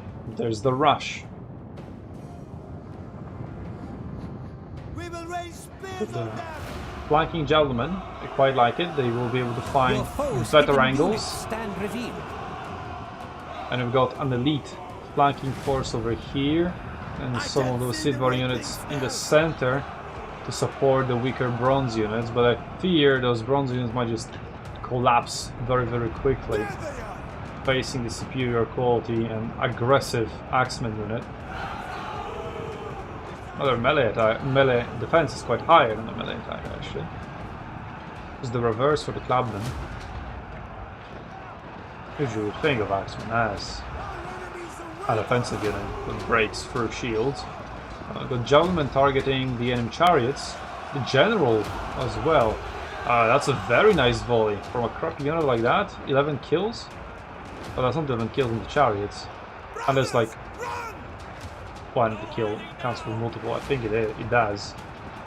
But that's already like 40% health gone. He hasn't realized yet, just now. That's half HP gone from the general. That is a big, big mistake. Blunder even, I would say. Or the golden flanking units. There we go. Versus the silver one over here. No, that's the bronze one, sorry. But the Javelin are there to support. And the defensive lines haven't been broken, as they're strong enough to plug everything in. And as they are winning and eliminating the bronze units, slowly but surely, they get to, well, have more and more units on the field compared to the enemy. And I really like that as well. Not focusing on the enemy Javelin, but instead focusing on those Henker warriors. Like, sure, we're gonna lose the range duel, but we're gonna deal damage where it matters to that golden unit. A bit of a blunder there, being picked up. Could have used that unit to intercept, and the unit that still has ammunition to keep shooting. But yeah, they have a very good angle to keep shooting at that gold unit, and as you can see, it is suffering quite a lot of damage from those javelins. So that damage really does it up, even though it's not much kills. It is quite a lot of value. And they managed to use all their ammunition just before getting charged. So now that golden unit is actually occupied killing a crappy useless unit now. So yeah, that's why probably Javelin are the only ranged units. That really makes sense, because they are able to deal Your warriors are wavering. meaningful damage to meaningful units. Because you pick archers, you pick slingers, the only units they are able to deal meaningful damage to are other ranged units. And if the enemy doesn't have ranged units, you don't have good targets, and then also you don't have those targets for very long, and that he just gave up. You don't have those targets for very long, as the enemy quickly close distance.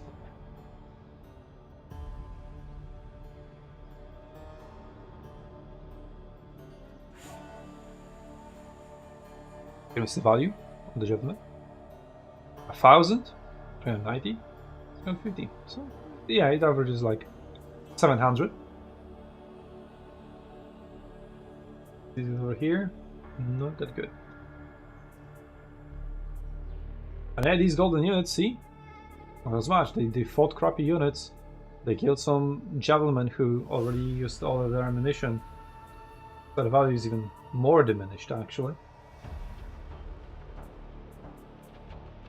They're really, really well played there by Herr Robert. But he lost in his quarterfinal versus who did he lose? To Ranger, but it was 1-2, so also close series.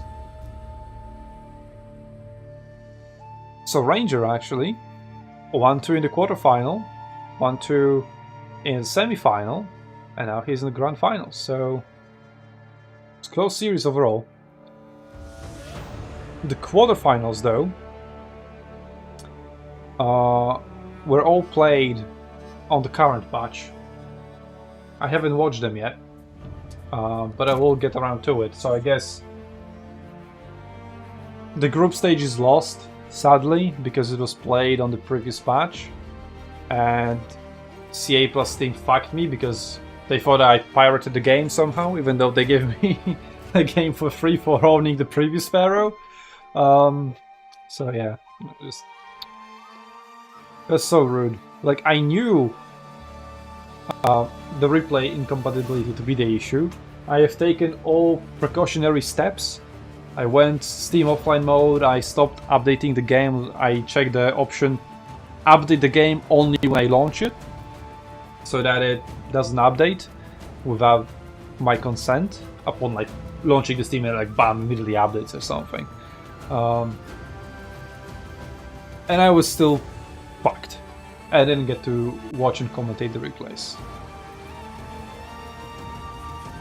So yeah, that's kind of sad. But as we're still waiting for the replays to come, although I see GG's.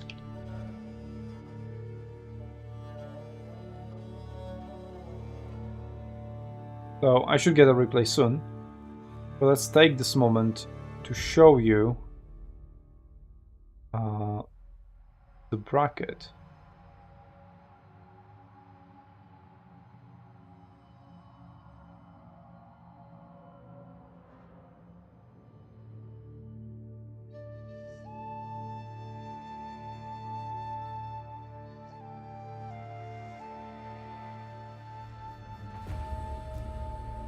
I just need a good link.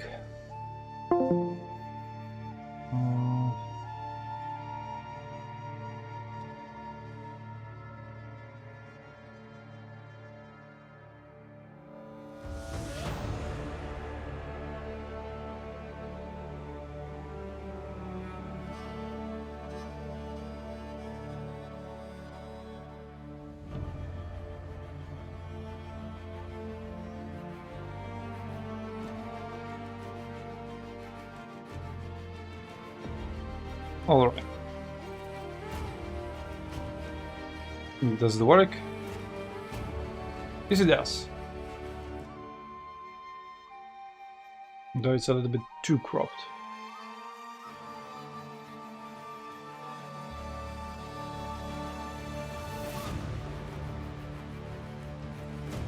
They're going to full screen.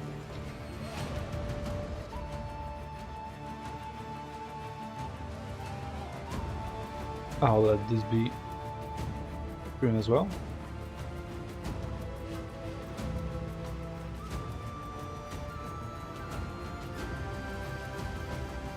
The hell?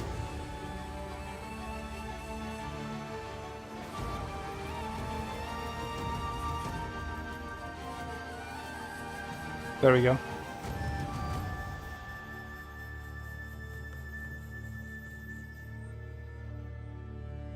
Speaking of which, I should update it.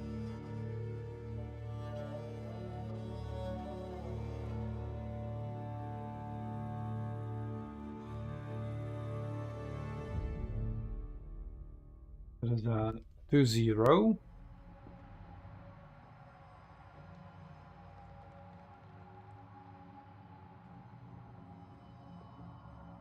Ulda won 2-0 versus Rico.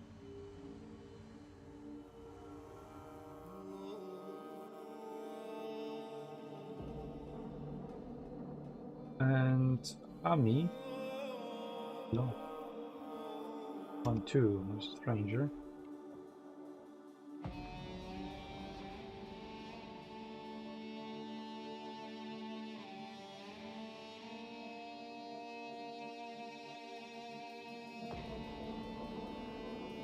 Okay, so now I refresh this. It says updated automatically every 5 minutes, so there's that. So we'll get back to it.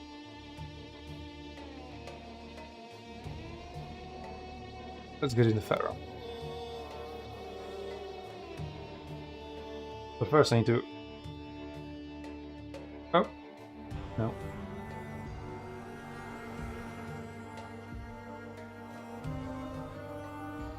Might as well keep it on, maybe do update. While I download the replay, provided they have uploaded it. There we go.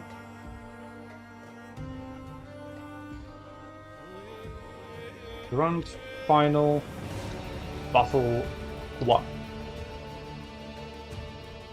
They didn't tell me who won, which is good, that's what I want. The third place match, still waiting for the first replay. We're gonna dive in into the grand final. Sheridan versus Troy. Ranger is Troy, Ulda is Sheridan.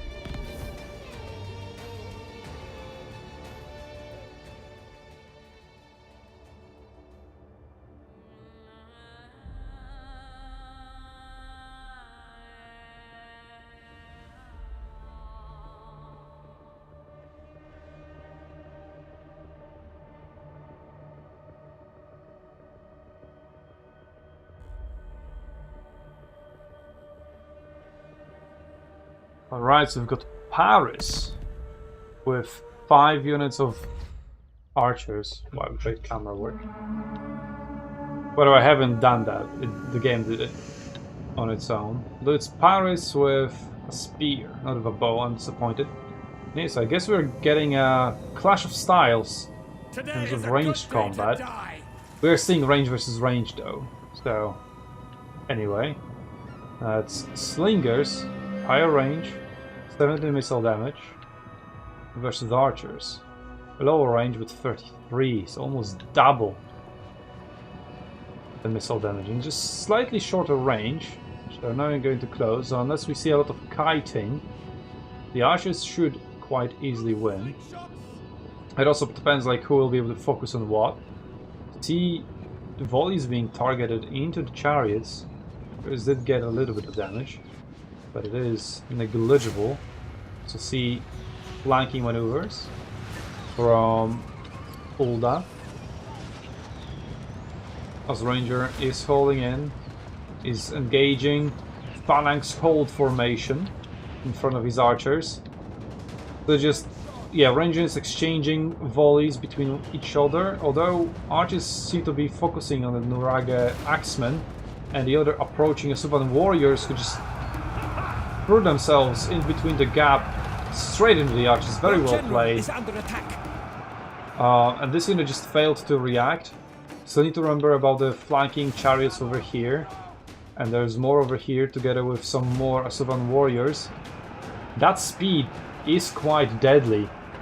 In arena, speed was also one of my favorite statistics. And I feel this is very, very underrated.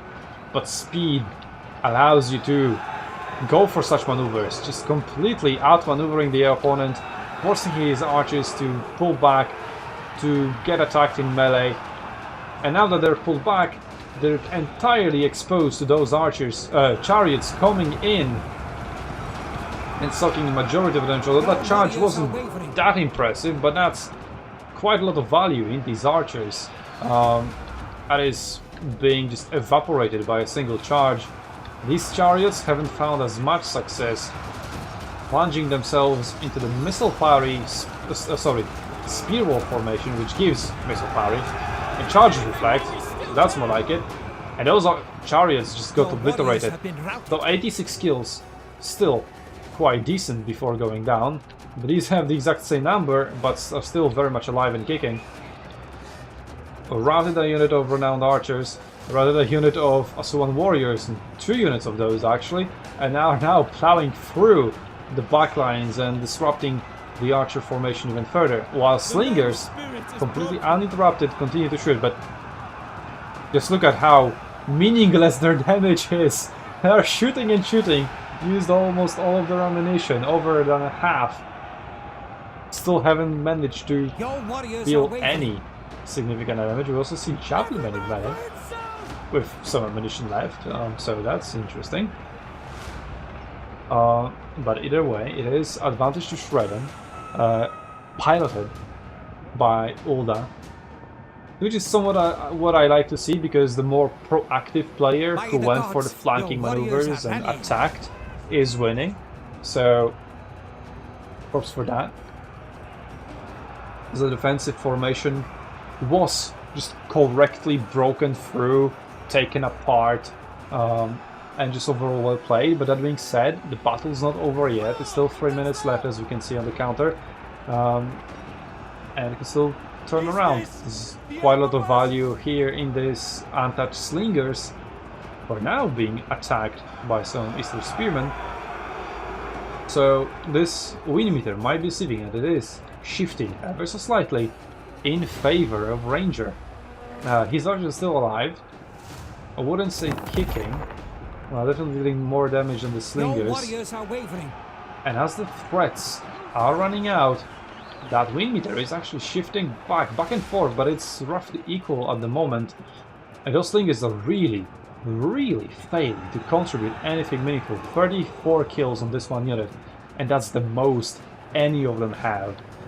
That is very bad and pitiful performance for a unit that, uninterrupted and unhurt entirely, was able to use all of its ammunition. There's no forests, no obstructions, nothing, just perfect targets everywhere.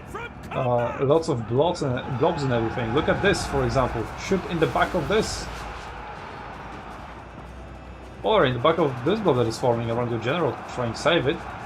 Losing the general might be a pivoting factor in the battle as well, as it is very close.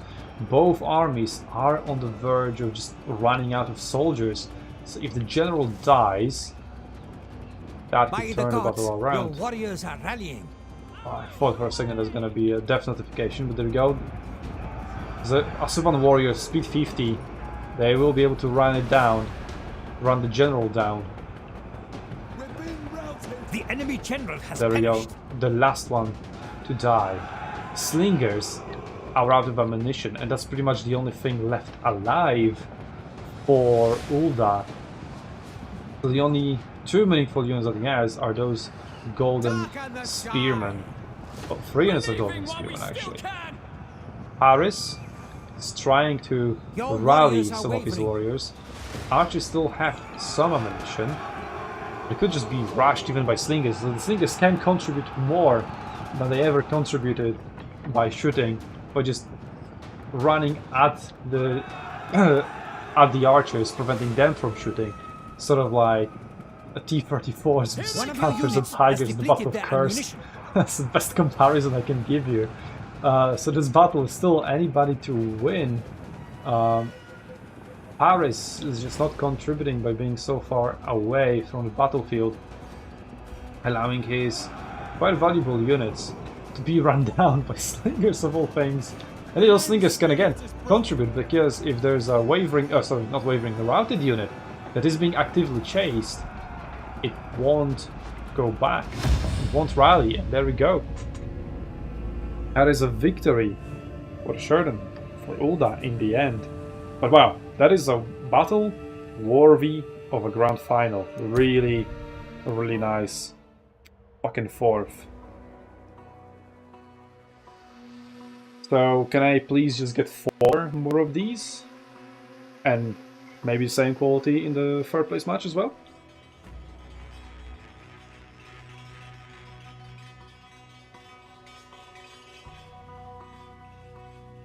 Speaking of third place match,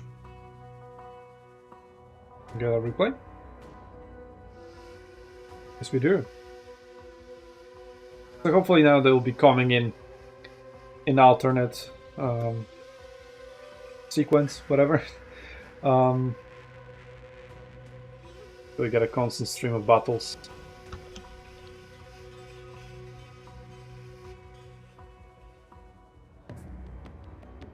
Let's have a look at the values. The archers, these guys did well. So it really depends on whether they found a good target or not, because it can either be very hit, like 800, 1100, or miss with 300. But it was more miss than hit, as you can easily see. Paris just didn't contribute much, he just never saw fighting. Like, this guy's general died, but at least it did something. And as you can see, that was the correct approach. The slingers, 400 value, 300, 300, 400, 500. But they stay on the battlefield for a very, very long time, so I guess. But still, quite underwhelming.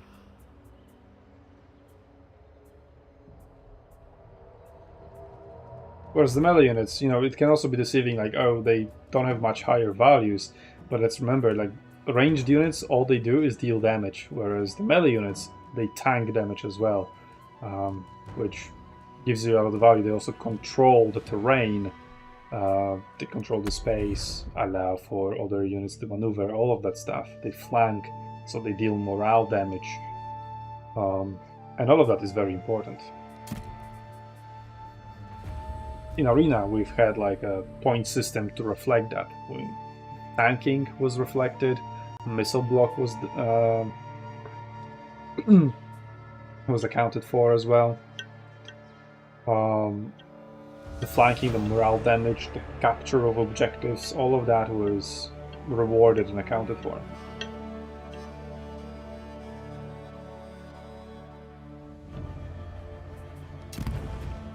Alright.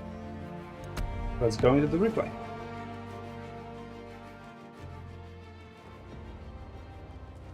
Village of Ghost. So this map is somewhat symmetrical if you decide not to camp over here. Or maybe if you deploy south-north, but it is east-west. It is a coin flip, like literally a coin flip.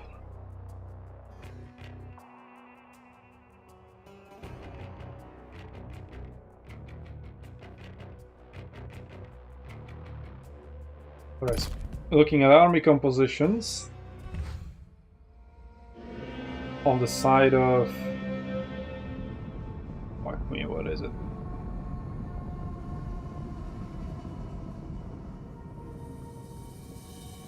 We have Tausret versus Peleset. So Peleset has no ranged units whatsoever. Unless some of these chariots should, but that doesn't really matter. So we've got Tausret. We've got 3 shooting chariots. We've also got regular archers over here. Renowned Nubian longbowmen with 230 range. That's more than slingers, wow. And 35 missile damage. Very respectable. So good damage, good range. Or if they maybe have like crap accuracy or something to compensate for that, or maybe they're just that good. But they're not an elite unit. They're tier 4.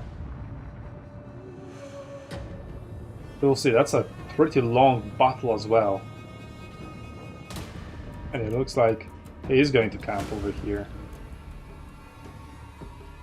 Well, he has range advantage for sure. So he's using the harassing chariots to lure the enemy in. Or just to utilize as much ammunition as he can, while he can. Also flanking hidden unit over here. So if he can go for here, probably not. Yeah, it's impossible. Your general is under attack.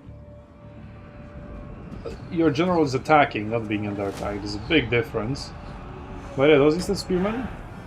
Do they have some sort of a formation they could have gone into? Spear wall formation? Yeah, would have done it. So I imagine it would be vulnerable to size, from sides. Some chariots that could have countered that charge, but the general unit still has taken like 15% HP. So overall, maybe not a bad trade. Let's remember this is a crappy tier 2 unit. 165 value. Whereas Taustred, but these other guys still 168 themselves. Can't look at Taustred apparently, can have nice things. How do they go back on this setting? Like what? Why can't I just make it stick? Like I always do. Like I always prefer. Like it was always possible in every single Total War before.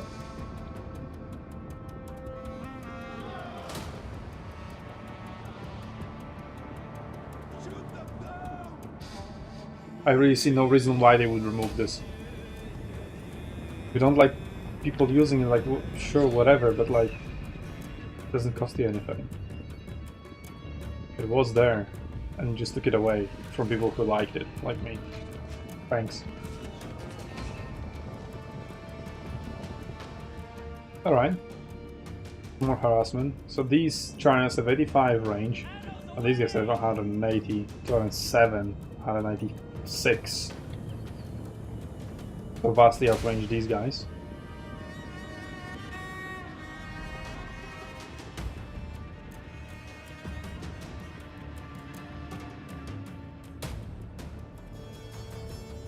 There is a very wide deployment, as most of the units are hidden, so he really doesn't know where his enemy is, apart from those chariots.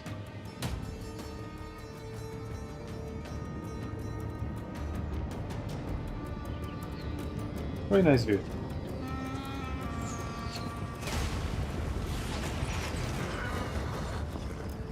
Fantastic. Can't really see her. She's covered in the shadow and she's standing in the sand. Makes sense. Well, looks like Hami. Hami? No, that's Rico. Rico was also looking at the sun and he didn't see the infantry charging him. So I guess points to Hami over there for getting that opportunity. Eastern Spearman.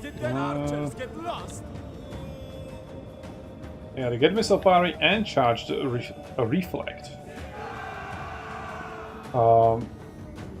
If they go into that formation. So maybe they should be adapting it more. Like, if the chariots go for a flanking maneuver, you have other units to back you up. Maybe your own chariots can match the speed. For example, like going to shield formation now, the just kind of running through in the middle, maybe going for a reach over here. It looked like it for a second, but she's now going all over the place. Like there is an attack order now, and there is a counter charge from the other chariots. Well, Taustred is trying to escape, but there's still few models stuck behind the enemy lines, so they might get cut down. And losing your general that early might be a huge blunder that will echo throughout the battle. Well, Towson is still alive, but she needs to be very, very careful. All that for routing, shattering. 1 unit of crappy Eastern Spearmen. So wasn't really that worth it. Not so sure. I don't know how much they cost. No more than a few hundred. So 340 value just on themselves, but you know. These chariots have also done something. 680, there we go.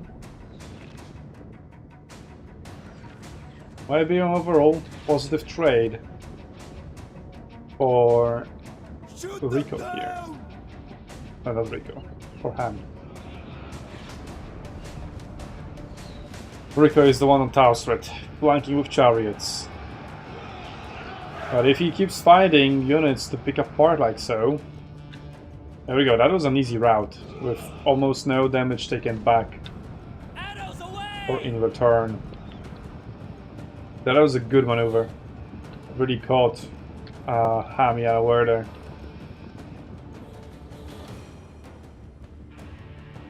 Well, in cases like these, I've been in tournament games where this has been done. The army is actually wide enough to cover the battlefield, like from the edge to the edge. I mean, not necessarily, but still, it wouldn't be too hard, given like the overall positioning throughout their blobbing, right? Would be possible to just entirely corner them, and even if not corner them, force them out from behind you to like their side of the battlefield. You've got also, oh, there we go. Yep, Tasha is there. It's chariot versus chariot. You've got units to match the speed to catch them, that are also better in melee because they're less ranged focus. So really well done there. The general unit dead. This unit dead. 73 kills. It's decent, but for a chariot unit, maybe not that good. We've seen chariots with well over 100 kills throughout the tournament. But it is good value overall. So maybe they were hitting good quality units. They did hit some chariots, that's for sure.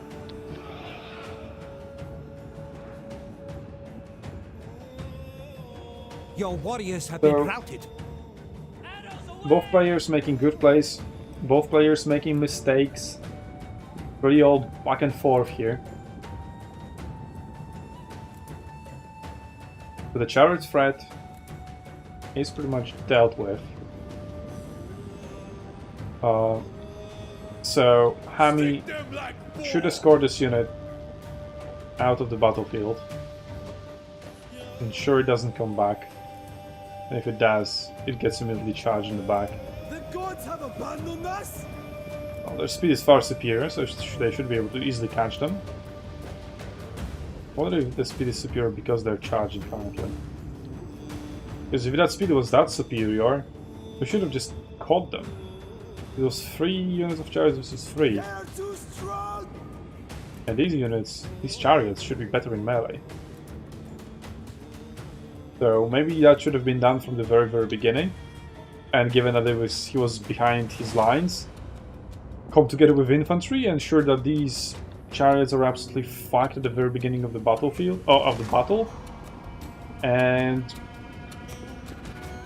then just turn around and deal with the rest of the army. It is somewhat what happened, but the chariots of Rico were able to deal way more damage than they should in this situation. They were allowed to do that. Well, it's an advantage to Hami, but Rico has an advantageous position behind the river. He has range advantage to force his enemy to go across the river. He's not returning, he's revealing his intentions. These don't have no right of being here. He should really bail out before it's too late. Chariots could be used to sort of catch them. It's like if you go with the chariot over here and intercept them, it's not aware they are here, but you will be soon. It might be too late. But if the chariots were to intercept, which would allow infantry to catch up. But it could be like 3 easy kills. And it would just throw Rico into this array. Well, that's not what happened.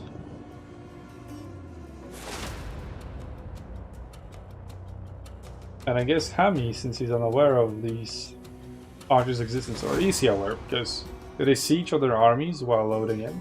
I don't even know. I mean, I did check that in the past, but I just forgot. I checked it before the previous tournament. For this one, I really didn't have time. There we go. Now he knows. Put one volley into Eastern Spearmen. And now they're emerging from the tall grasses. They're just completely undefended over here. I mean, there's this continuum of 4 spears. But if this unit, for example, went across, yeah, they could have intercepted that. And neither these units nor these would be able to help. So a YOLO like that might be worth 34 speed, 42 speed though. 28 now while in River. There's still chariots though. Stand revealed. Chariots should be brought into a more forward position. This river is crossable everywhere. Like just these 2 patches. Be able to cross it everywhere. Yeah, just like so. Maybe not here. You can cross it here, here, here, all the way. But not here. Okay, certainly not everywhere. Put it away. Hami is crossing.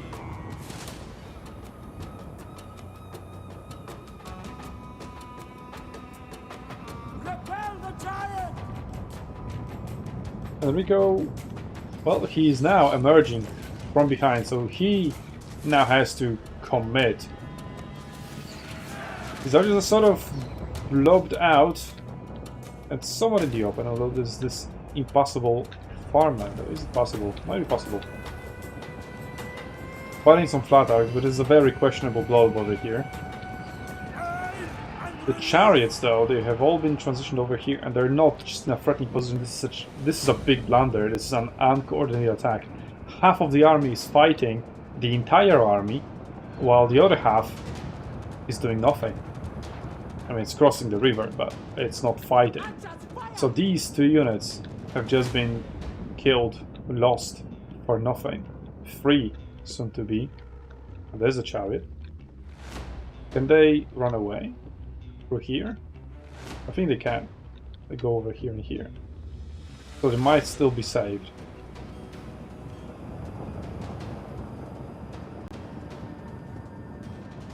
There's an engagement going to happen here. 2 units of silver quality crashing out some chargers. Going to the river themselves. So not the perfect position to fight in, but not bad either. But overall it is a 4v2 over here. Support is coming though.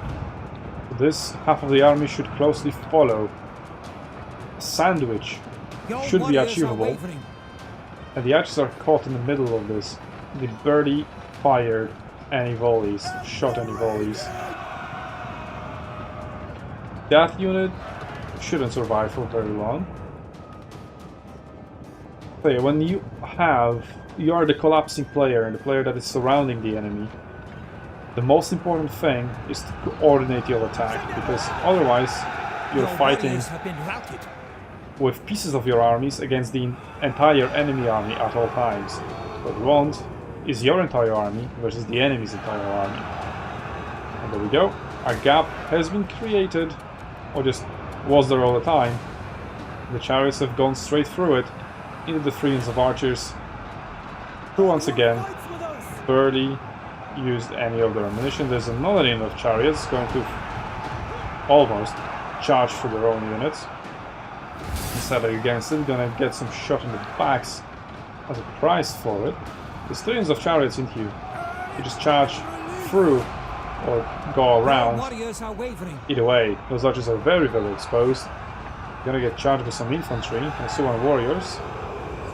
He's going to get countered by Egyptian peasants, but the archers overall have been tied into melee or one more unit of Karasu, spear unit, whatever. And the sandwich surrounding maneuver is complete. The ranged units are once again being proven to be quite useless and a trap for the user. Interesting battle for sure. Showcased a different archetype of battle and interesting dynamic of just straight up losing your general at the beginning. I've been there. So an anecdote, I was in a prestigious tournament in Napoleon Total War.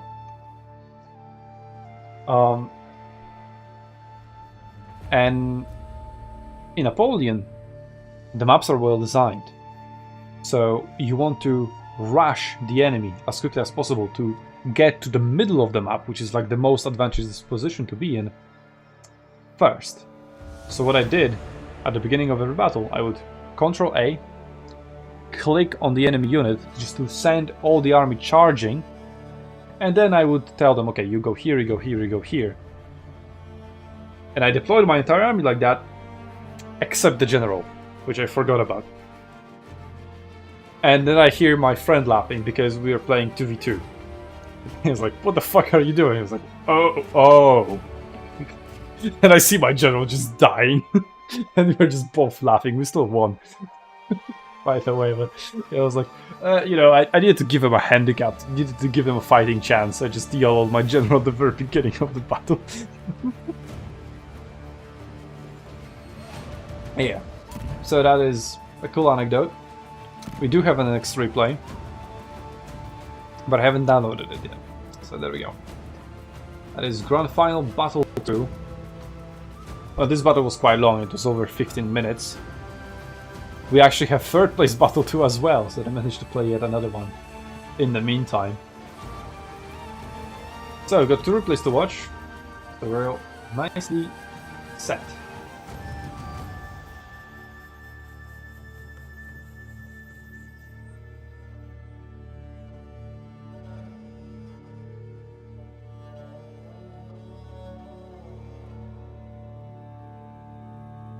I should probably mark who's winning, because I kind of... Okay, so Paraset won against Taustred here. And here, Udas Sherden won against Rangers Troy. So Uda leading 1-0 and Hami leading 1-0. In the respective matches. Let's see the bracket update. What if I refresh it? There we go. We can add like 1-0 here and 1-0 here. Alright. Let's get into the replays.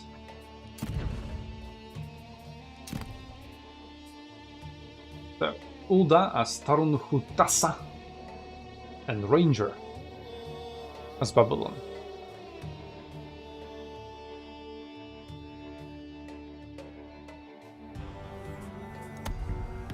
Let's go.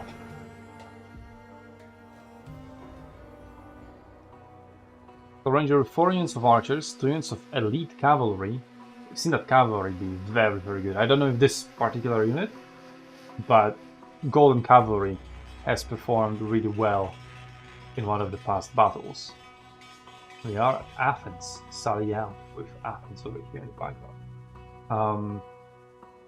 That's Ranger.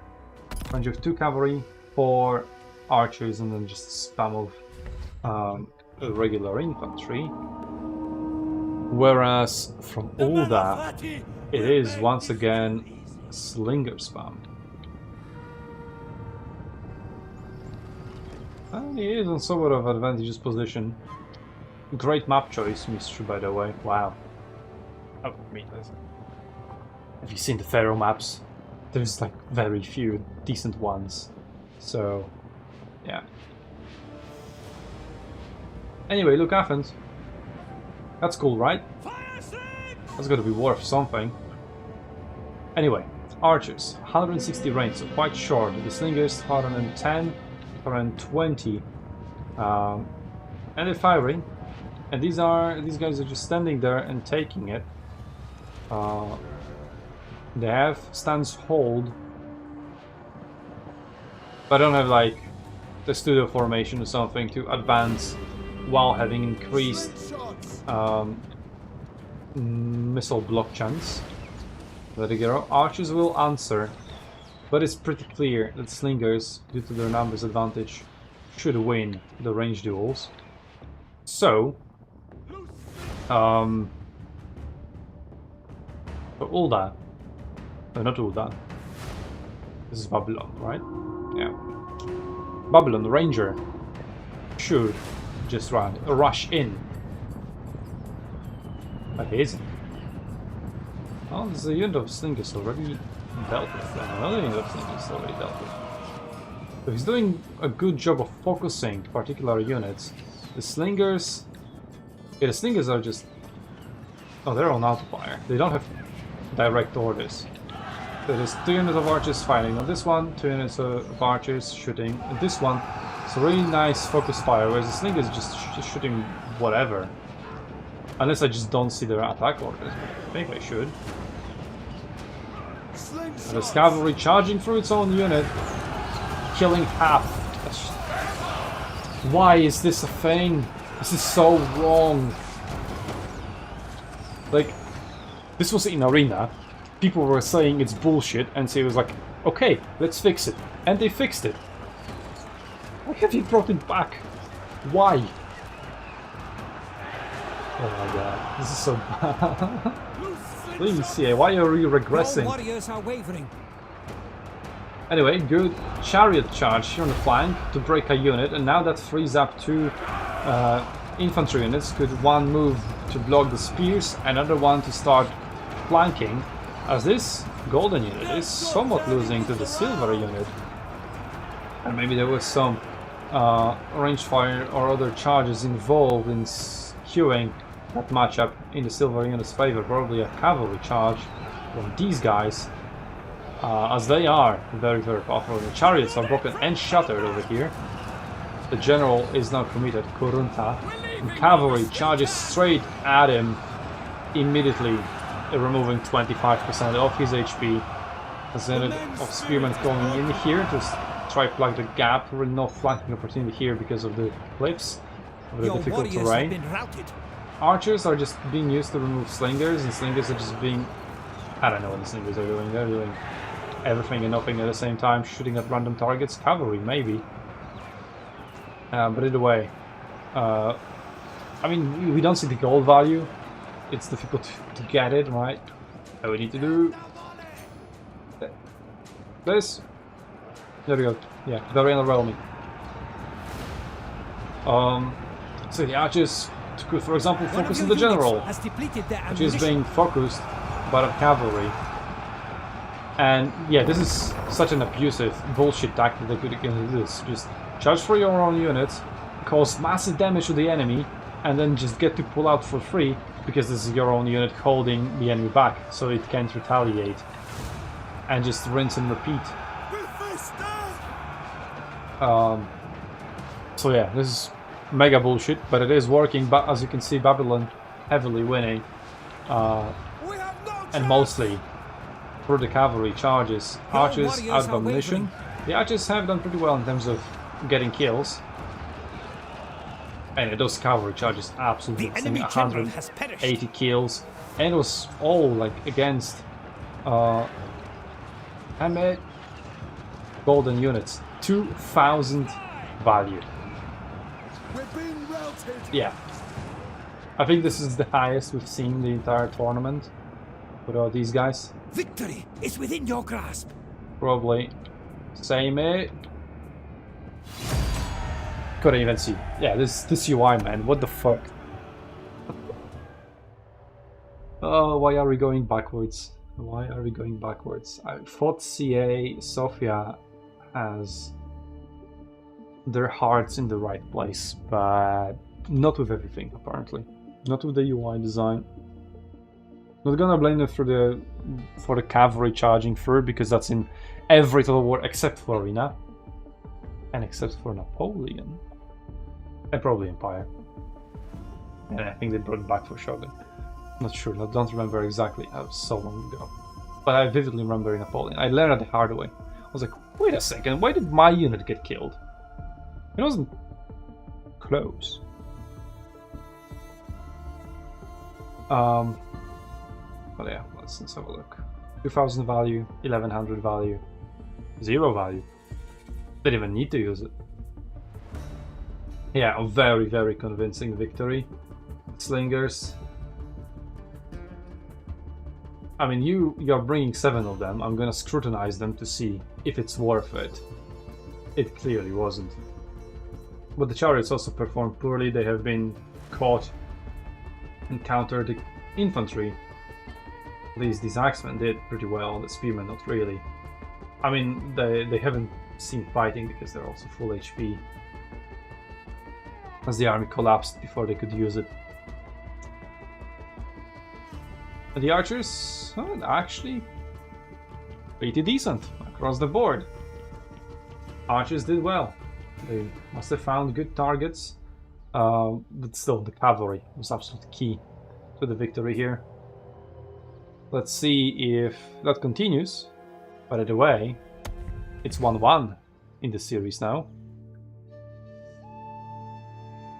So that's good. Not getting a one-sided blowout. And let's go straight into third place match, Battle 2.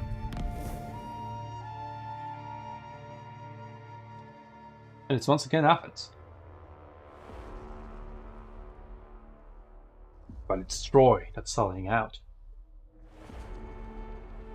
So Rico, 5 units of Javelin, 2 elite, 3 silver, versus...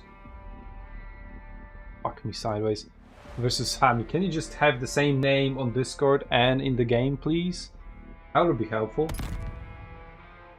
Anyway, he brought 0 ranged units. I mean, javelins are the ranged units to bring, especially when the enemy doesn't have any. Because the biggest counter to javelins are all the ranged units. But if you don't have anything to counter the javelins, all they need to do is spend 8 ammunition. That's pretty easy to get like the maximum value. And just stop the enemy units long enough for them to use 8 volleys. And you should be good. But this is such a terrible positioning. They are hidden. They're able to... No, now they're spotted. And there are chariots right here. I really just wouldn't hesitate. I would just charge straight in. Like, what is even there to consider? You now have spotted the infantry, tie it up. You seem to have superior speed, slightly. What to do? 50 over here. Units stand revealed. These are undefended ranged units, and you have chariots right here. Why? Why are you not charging? Hello? The rest of the army is over here. This is a big blunder on Rico's part. Your hidden units and he's not being punished for it. So this is like the thing I hate the most. See a mistake and it just goes unpunished. Not even a mistake. This is some strategic blunder. There we go. Can I tribesmen? Maybe go after the Javelin. But now the rest of the army has finally made it over here, so the opportunity is gone. Like, well done on routing these units. Like, they were also doomed. Could have also always been doomed and overwhelmed. There we go. Gotten into the Javelin as they stopped retreating, so that's another blunder. So let's see how that develops. The chariots still haven't charged.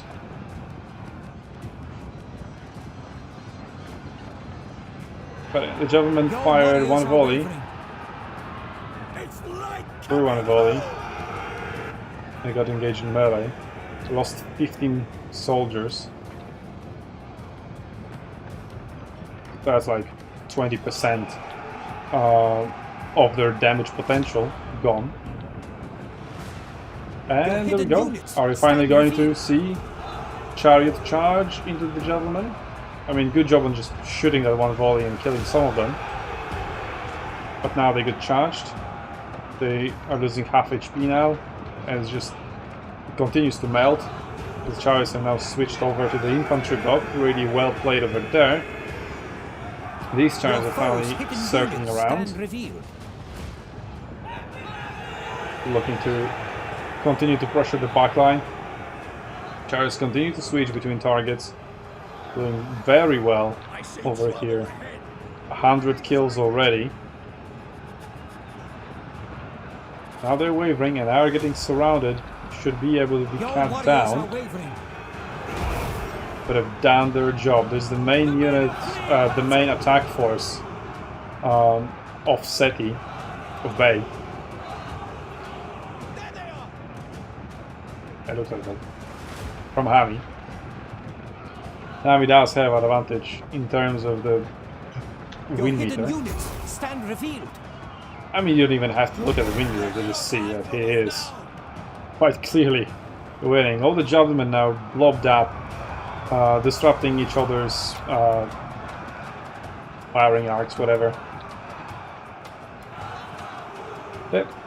The old melee composition triumphs once again. The Javelins can work, as we've seen that before.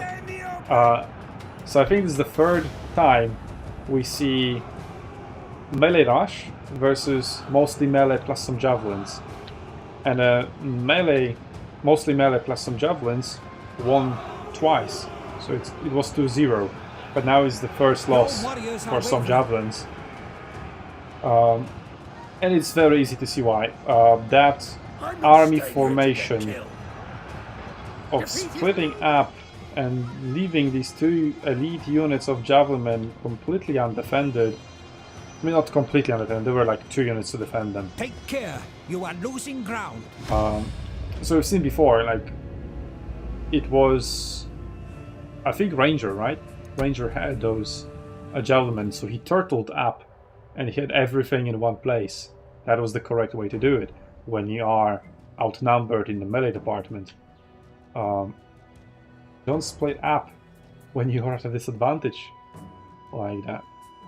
Because there was no cavalry, no chariots on this to block like the incoming charges or intercept or have some maneuverability, some agency. But yeah, this one was fairly one-sided, and it is 2-0 for Hami.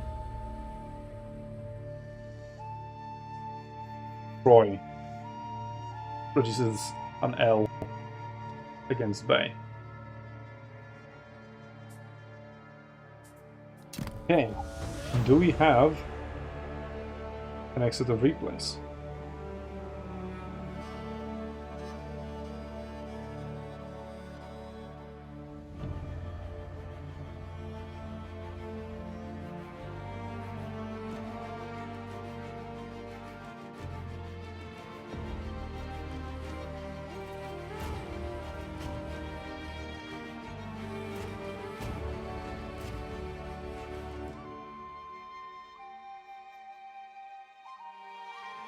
It looks like the final is going into the 4th battle, but they haven't uploaded the replay from the 3rd one.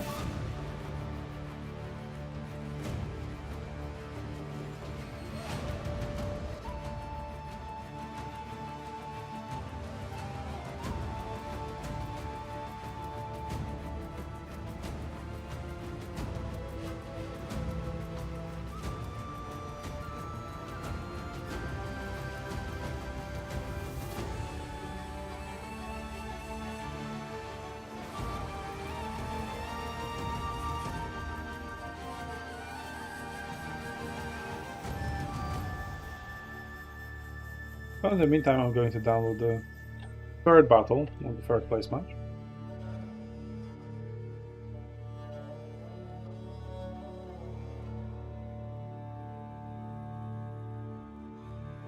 I hope they at least saved the replay. And I'll be like, oops, it was an autosave. Now it was overwritten by the 4th battle. Because that would be embarrassing.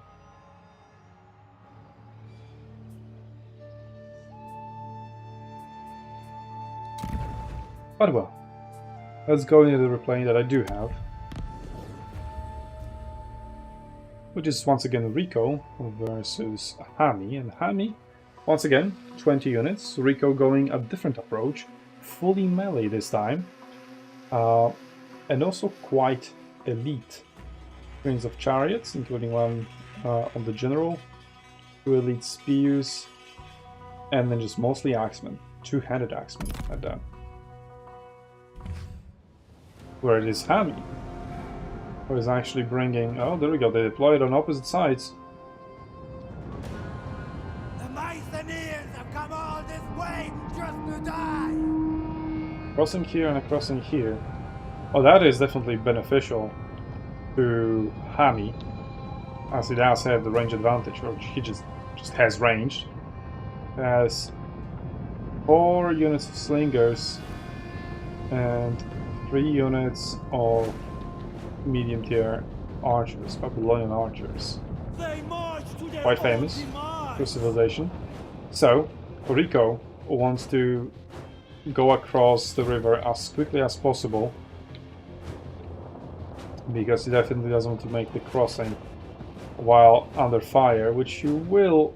Anyway, he's wisely trailing just at the edge of the range very nicely, as you can see. Every time the slingers get in the range, he gets out of the range. He can do that with chariots, it will be more difficult to do that with infantry. But also sending a small contingent on a flanking mission. For every flanking mission, while it brings great opportunities, it also comes with a great risk of, if you don't coordinate your attack, you can be collapsed upon. So it's all down to execution. You need to do it correctly. And looks like, so far, he is minding the range and tearing the opponent apart. So Hami doesn't want to commit like sort of to either side, and he leaves enough of a gap. I mean, the gap is all the way up here. But still, he's not really pressuring him to go around more. Strike them down! Well, first blood drawn onto elite Mycenaean axemen. Now they're gonna get a volley in the back. Well, maybe they want to change it to the front. This isn't just a dodging maneuver. He is going to charge in. So he needs these units to coordinate as well, so they should start crossing. As these are getting pretty close. Chariots threatening a charge. You don't have any ranged capabilities. These are fully melee chariots. Can go into here and just start threatening the backline, which is what they're doing. They need to be careful with that, but the infantry is close enough to be able to capitalize on it. But wisely, 2 shitty units of spears are following them and applying pressure. That's really good. Just right click is all you need to do, and that is good enough. Obviously, there is a risk of collapsing like that, but those chariots are somewhat neutralized for the time being, while your chariots are hitting a much better target, much more high value target. General chariot versus general chariot, but these chariots were stationary and these are collapsing. The other unit from over here is also adding in.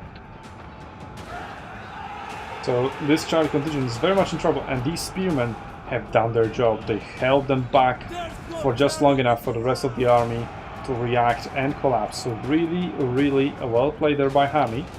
But Rico is definitely not out of contention yet. But these units, where are they going? They're not even going towards the enemy. Like, the entire battle is over here, so he's just fighting without 3 units. Why? This is what I was warning of. You need to coordinate it, you need to do it right. And this is a blunder. It's like 1,000 gold that is just not participating in the battle over here. And these 3 units could have been creating gaps, or going through the gaps, or creating them, as they should be coming from the back. So yeah, an uncoordinated attack does put Rico at quite a big disadvantage, as the balance of power swings in favor of Hammy. Very nice chariot versus chariot action, but they don't really deal that much damage against themselves. They just sort of bump into each other without any large consequences. Somewhat of an opening, somewhat of a gap over here. Could go for the range units, and as I said in the past, this wing meter could be deceiving, as there's a lot of value standing in these ranged units, and once they get engaged in melee, their actual real-life value diminishes close to 0. And these guys are going to be crucial. They will force this range continue to sort of push towards here and towards, away from the Romania army, and towards the collapsing contingent that's finally arrived. Should have done so like 2 to 3 minutes ago. So it might just be too little, too late. The chariots are done for, and now these chariots from Hammy can turn around and save the ranged units and what's left of them. And see, here the front line has collapsed before, or just barely held on for long enough for the reinforcements to arrive. Very nice rear charges, but the ranged units will mostly escape. So there's some units over here that could go in. So looking at just the melee units, Rico might have a little bit of an advantage. These guys, there's a lot of value still in them, but they're both routed. If they are cut down, that could be a pretty big swing. And then the only thing left, some chariots and just ranged units. And what do you do when faced against just the ranged units? You just walk forward. And that's all Rico needs to do. Just ensure these units are routed, they don't return, because if they return, they can still contribute quite a lot. And these guys charging alone go routed. The chariots, though, are still a very, very powerful unit. And they're just not walking forward, they're walking sideways. And they're just being shot for free, or not closing the distance, and even increasing the distance. And while you're increasing the distance, you're also exposing your rear. Oh, he actually could have maybe still won. He actually could have maybe still. So, despite all these blunders, the ranged spam is still so bad that it almost lost. But because he keeps showing his back to the ranged units, Rico loses. Oh.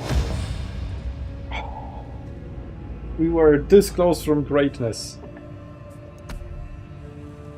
I mean, to be honest, I'm really thankful for this battle, because it shows yet another development. Because it wasn't the same, like, oh, okay, guy took ranged units, the other guy didn't. The guy who didn't rushed him and crashed him. Which is what usually happens. So we've seen that repeat over and over and over again. It's good when it repeats, because maybe it will teach people a lesson. But it's also good that sometimes this happens, because it shows, look, ranged units can win, but it's more like they didn't win because they played better, it's because the melee rush played worse, if that makes sense. So they didn't win through their own merit of good plays. It was just because the enemy kept blundering, like major strategical blunders, like not coordinating your attack, and then not just walking forward. We were so close. It was like, yes, he can do it, he can turn the battle around, just walk forward, and instead he walks backwards, which is exactly the opposite of what you should do in more ways than one. Okay, we do have final replays. And by final replays, I mean replays from the grand final, as if they are the actual final replays. We'll find out.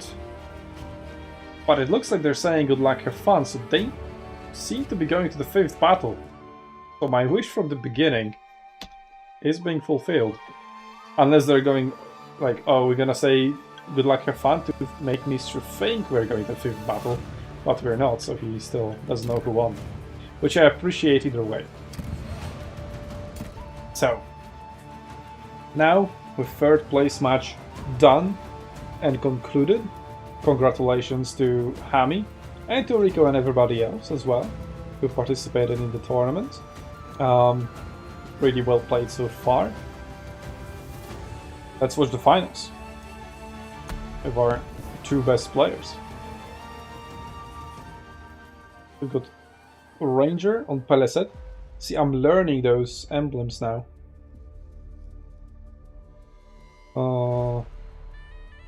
Let me mark it.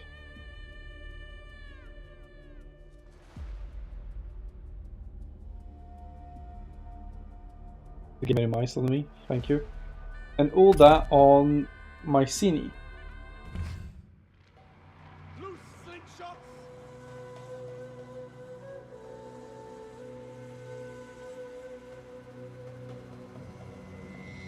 Alright.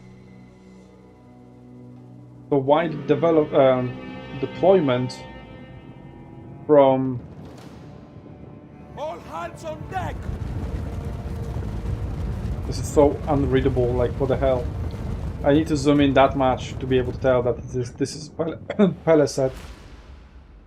So wide deployment from Ranger, which is a very focused one, but to be honest, given the map, he kind of had to, because he deploys anywhere here, he's fighting uphill. He deploys here, Quivering in their sandals. he's fighting into a choke point. I mean, this battle would be fine if this was like deployment north versus east. Sorry, north versus south, but we go to west versus east. Yeah, these maps, man. Anyway, it looks like Ranger will give all the enough space to cross. Very sportsmanlike, but then again he deployed very far and wide. So he might want to consolidate his forces. He does have a contingent of 3 Prussian light chariots. Prussian. Go back to your vulgar palaces. No ranged units to harass Ulda as he makes his approach, whereas Ulda does have ranged units. So fighting this choke point would actually be hugely to his advantage. Question is, can he make Ranger come into his position? So he's got 4 units of slingers, 2 units elite Trojan Princes, 44 missile damage, just 200 range. Just still for an archer, that's really good. Not the most, but still really good. He's got Achilles leading Trojan Prince as well. Must have been after the conquest of Troy then.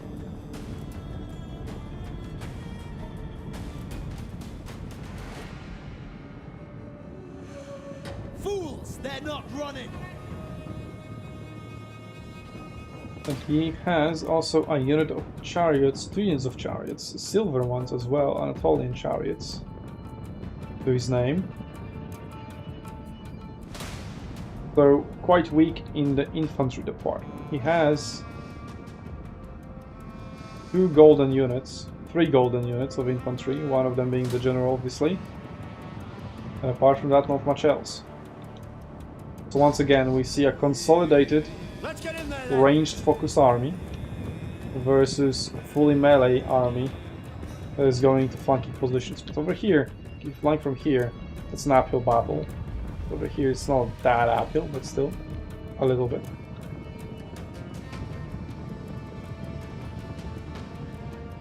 But Rico can just, sorry, not Rico, Ranger can just keep pulling back never getting in range until he has all that exactly where he wants to. And he definitely doesn't want to fight him when he's glued to a cliff. Impossible terrain. You would want him like here, in the middle of an open field. That's where he should collapse. I mean, obviously, all that doesn't really have to move from here either. They could just be staring at each other without movement. But that wouldn't be very cool, would it? And suddenly there is no, like, an objective that you need to capture that forces you to fight. But just saying, Arena had that. Was better. Even Warhammer now has that. Copied Arena.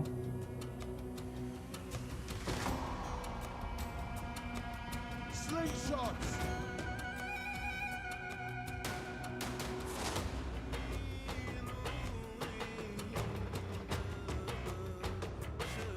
Well, so what Ranger wants to do is he wants to wait for these units to get in positions. And ideally also to have some rest. Because once they get into position they might be tired. They are fresh. They're not bad. They're light armored units. Oh, there we go. First blood is going to be drawn. Unless everything missed, but I think some damage was taken.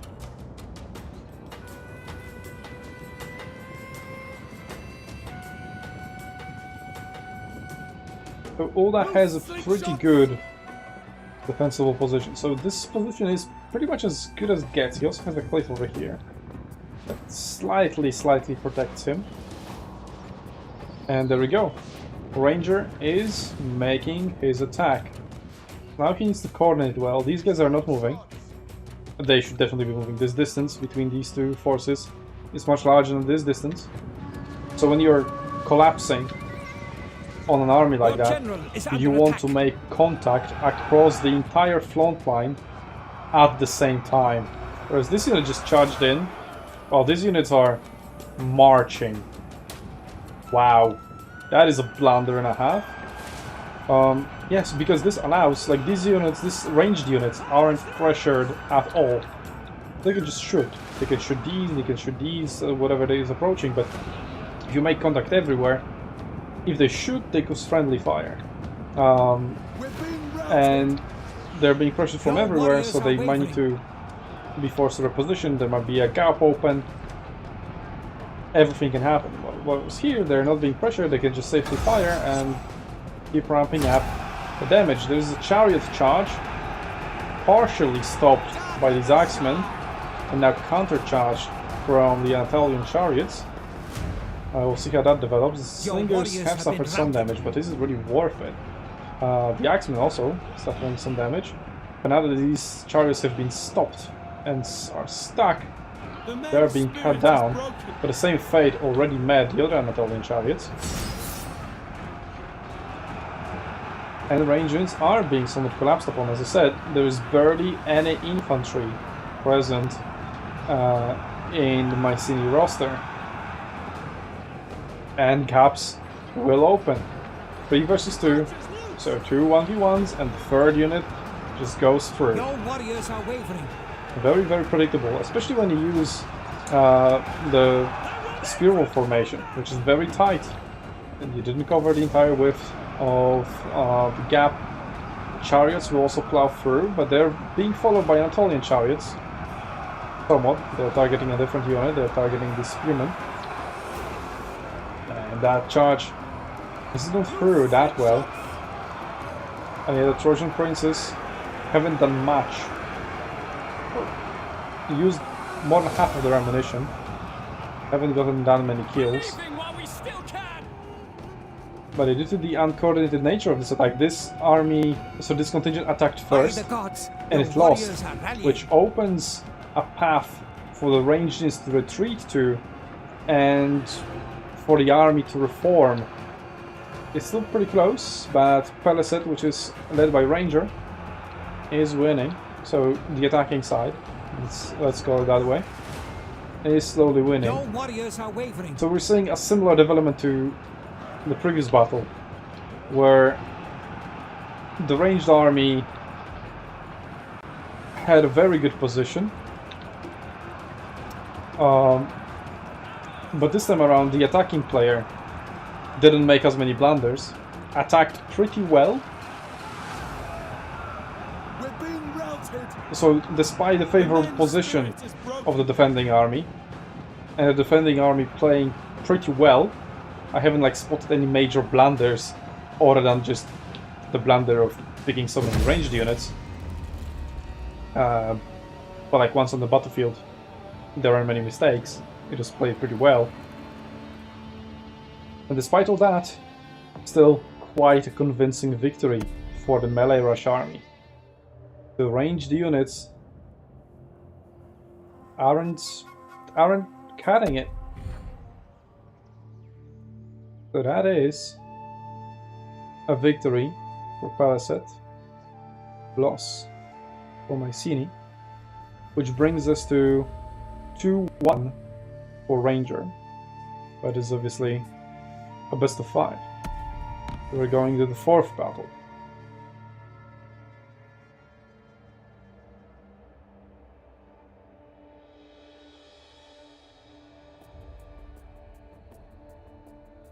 And this one is Amermes versus Tausret. Ulda still bringing lots of slingers. I mean, okay, this is a river map. I can forgive that, but it looks like they are learning the lesson. Although that being said, Ranger is also bringing ranged units, true to his name. Nubian chariots equipped with bows as well. He has 5 units of Nubian mercenary bowmen. So we've got Nubian longbowmen and we have mercenary bowmen, but looks like this is pretty much the same unit. 130 range. Just 30 missile damage, so not that high. I think the other ones were better. But 230 range versus 210 on slingers, and slingers have much lower missile damage. But these archers aren't in front. So it's actually like somewhat of an equal distance to being able to fire.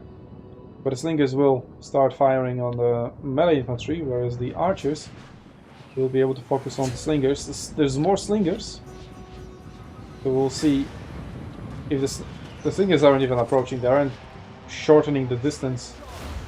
And these Nubian spearmen also have ammunition and 210 range of their own. So there's the hybrid unit. Just like Immortals from Rome 1, maybe even Rome 2, I don't know. Haven't played the garbage. And also from the unreleased Persia in Arena. Imagine having an entire faction not giving it a chance. Wow. Anyway, Tausret is charging forward. All that is. Need to check that quickly. And we'll see. That means the slingers will be undefended, but also there's not much to threaten them, so they won't be pressured by melee units.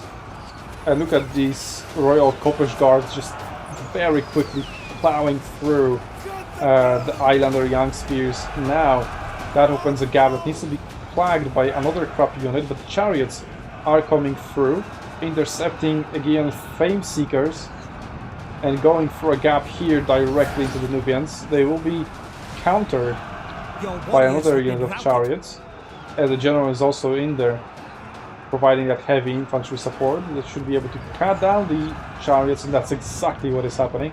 There is one glorious charge, but that was about it. There's also a Royal Archers unit that I haven't spotted earlier on. A few units of slingers have been routed through the range duel exchange. The chariots, the Nubian chariots, are now making the flanking maneuvers. They are going for the slingers, trying to remove the backline. As I said, completely undefended, so there's nothing to stop them anymore. The Anatolian chariots are done. Same over here. These units of chariots could also make it through, possibly, but they prefer to deal with the infantry. So the battle is still very, very close. The chariots here could possibly cause a chain rout by routing all of the slingers. Could flip the balance of power as well. But here the melee fight is being won by the red guy. Tausret. By Tausret, so by Ulda. And he is pushing through with his Royal Koppish Guards toward the Duper Mercenary Bowmen that would split up.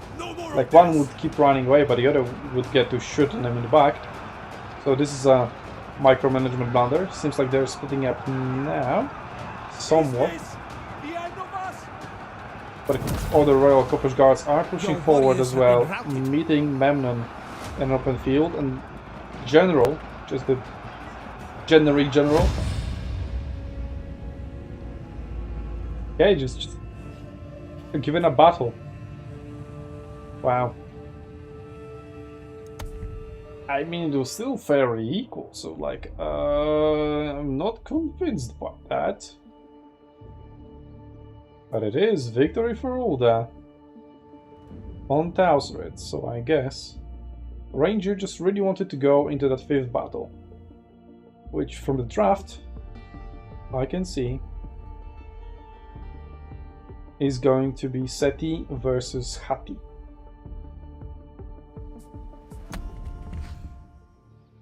Would you look at that?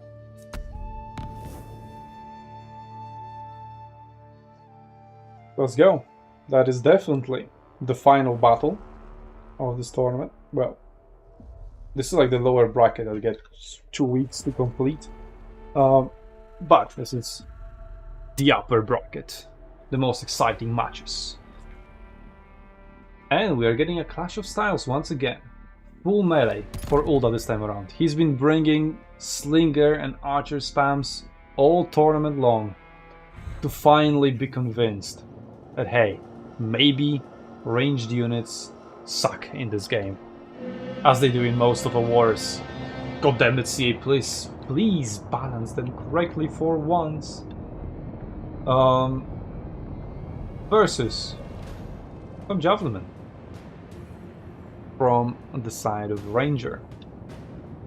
So, Ranger. 3 units of Levy Javelin. I've got 2 units of Chariots going on flanks, which will be made by another 2 units of Chariots, so mostly equal quality. Oh, this is light spew Chariots, this is spew Chariots, medium, whatever. We've got Golden Axemen. They do have decent shields, so Javelin might not be as effective against them, but they would definitely want to prioritize them as their targets, apart from obviously Chariots. But Chariots can also quite easily avoid them. But other than that, it's just lots and lots of infantry. We've seen cavalry be super powerful by charging just through its own lines. So I would expect this super powerful mechanic to be abused, especially at the highest level in finals. Will never win. But maybe they're against using it. Maybe it's a gentleman's agreement. Let's not use that bullshit. Which I can respect, because it is. But also they are going for the melee infantry equivalent of that. At least Ulda is. He's looking to hold the line with Hittite tribesmen. The melee defense is quite low. The melee attack is higher, but for Asuan warriors, the difference is even higher.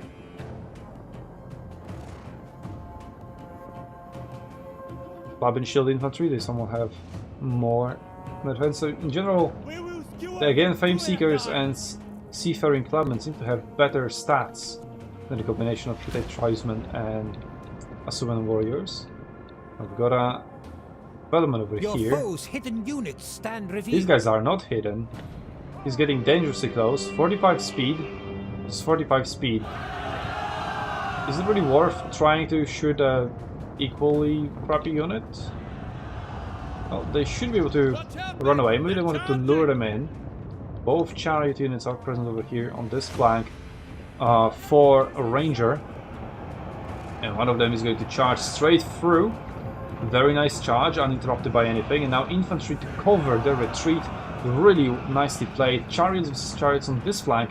But there is Javelin supported. Javelin are very good at shooting chariots, as you can see, already below half HP, whereas Ranger's chariots are retreating mostly unscathed and back right on the charge, shattering one unit, routing the other, and the third one should be soon to follow against the melee infantry, as Ranger has obliterated this flank and created a huge advantage for himself.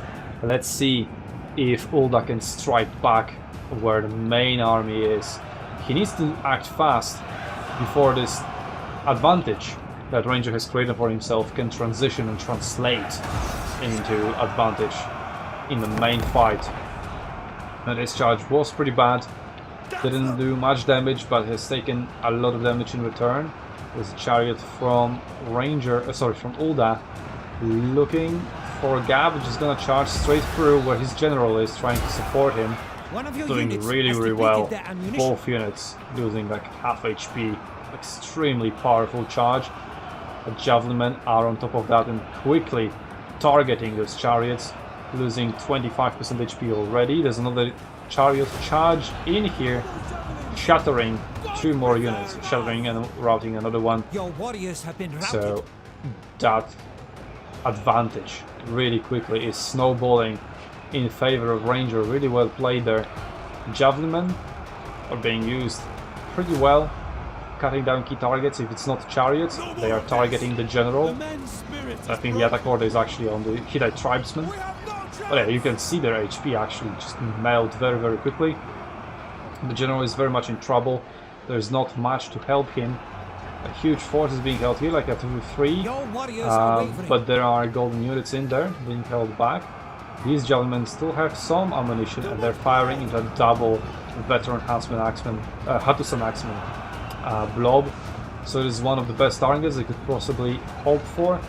Another chariot charge from Ranger, and he's just not letting that advantage go.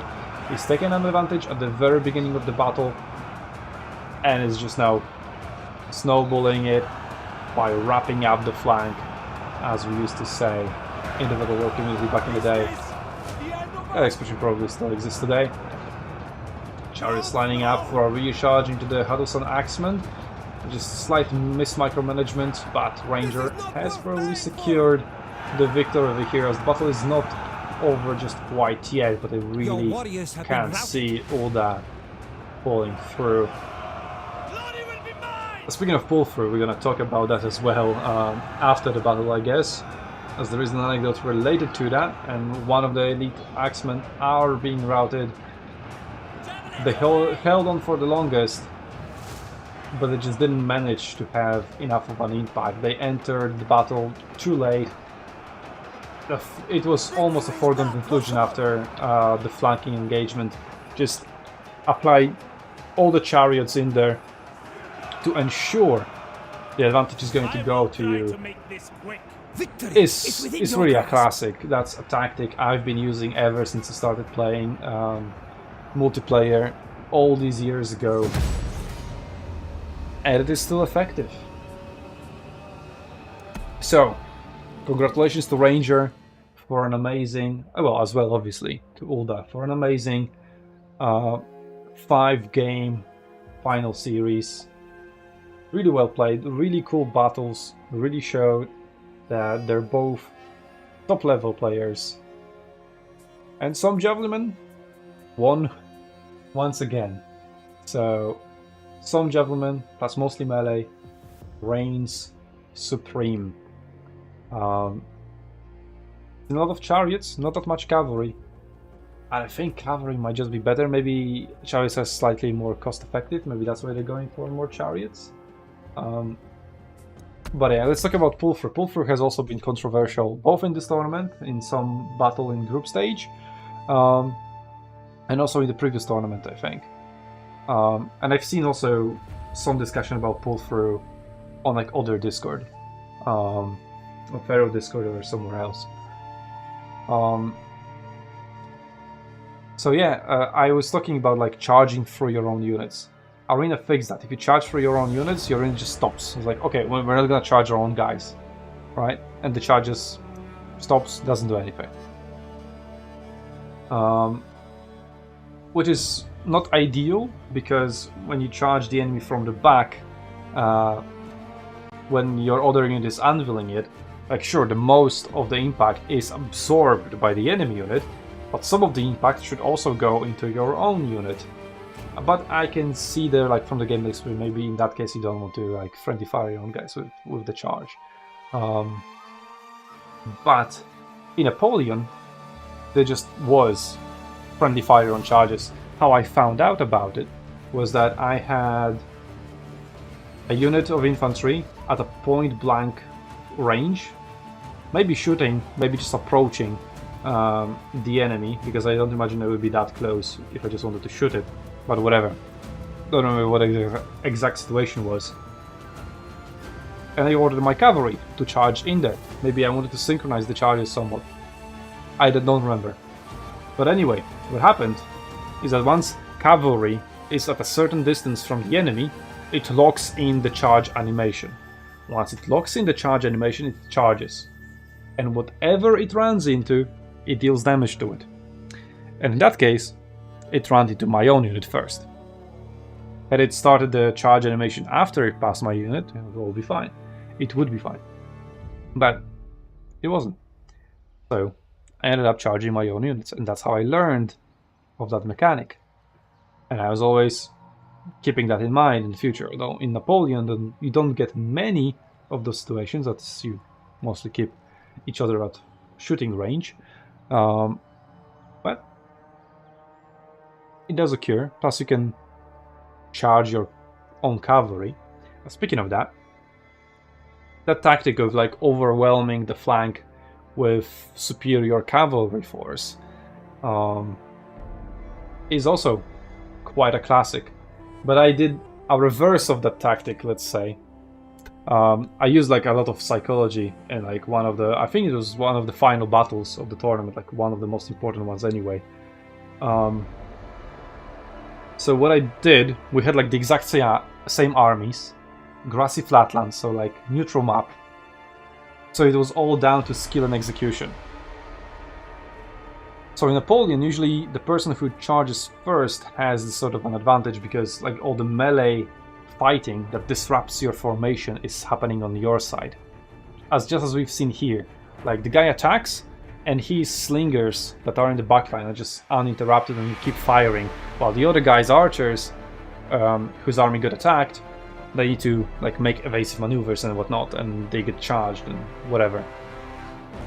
So the same dynamic was being applied in Napoleon, just maybe to a much higher degree.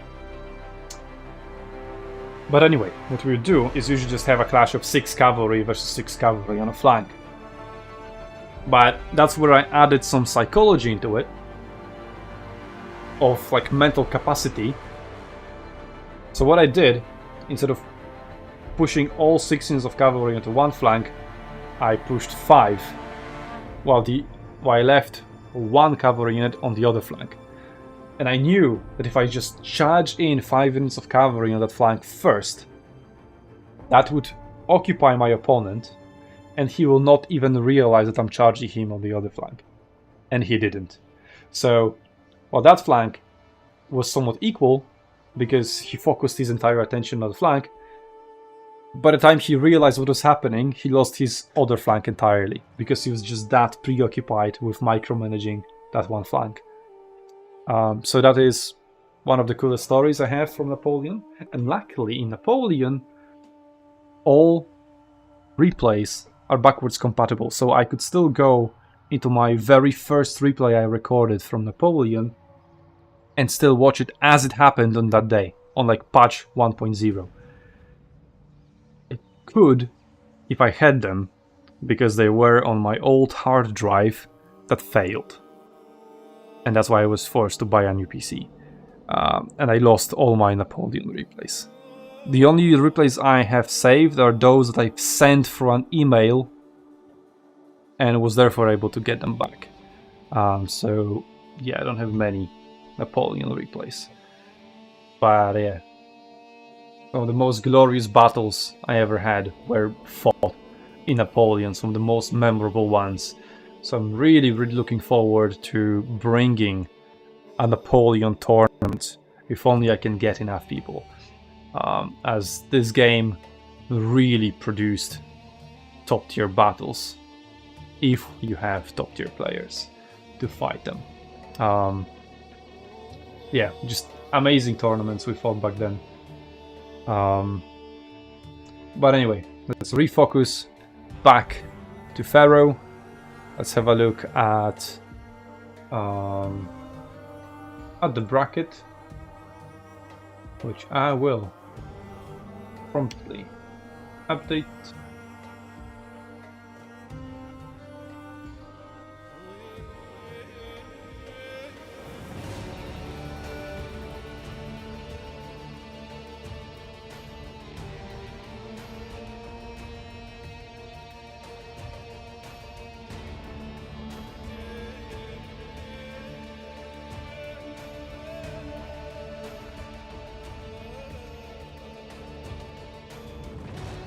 All right.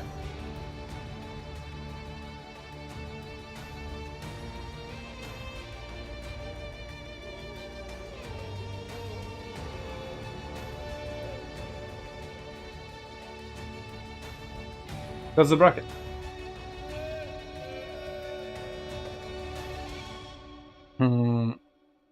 Question is, do you see my mouse? Yes, I do. Okay. So Group A, absolutely based, fought all battles. Sadly, well, the replays are fucked. We could watch them, but they would desync, so it was a pleasure watching, like, oh, do I know if the Senator was actually micromanaged? Or maybe it just died, but in the replay it didn't. So it just idles there because of that. Yeah. So, quarterfinals. All of them were played except for this one. They just couldn't meet. Like, Houseplant is, I think, American. Rico, I don't know, he was like the GMT plus 7? China is GMT plus 8. So maybe like India? That area? Maybe just Siberia? I don't know. That's unlikely, but maybe. Anyway, somewhere there. I'm not that well versed in time zones. But either way, they just couldn't agree on a time. And they were supposed to fight this quarterfinal like right before the semifinals and grand finals. Houseplant couldn't make it, took the L, and he'll fight a runner, or a runner, I don't know. Anyway, that is going to be a hype matchup. This is semifinals from last year, so I'm looking forward to how this plays out. Herr Robert and Machismo, both really cool guys from what I've talked to them throughout the tournament. So also really looking forward to how they play. Herr Robert plays some really good battles as well. Against, well, watch this one, right? How he beat Bori. And he was 2-1 versus Ranger, who won the tournament ultimately. And he's won. He went to the final battle every single time. So that shows the tournament was close, the quality of players was close, and as we've seen through the battles, the quality of the battles was also pretty good. So yeah, pretty cool. Looking forward to some cool battles over here. All 4 of these players should be pretty good. Most hype about this match. And then for the 5th place match, 7th place match, a little bit less hype. But still, like, these guys should be able to create a good match wherever they land. One of them will obviously land here and the other there. We'll see.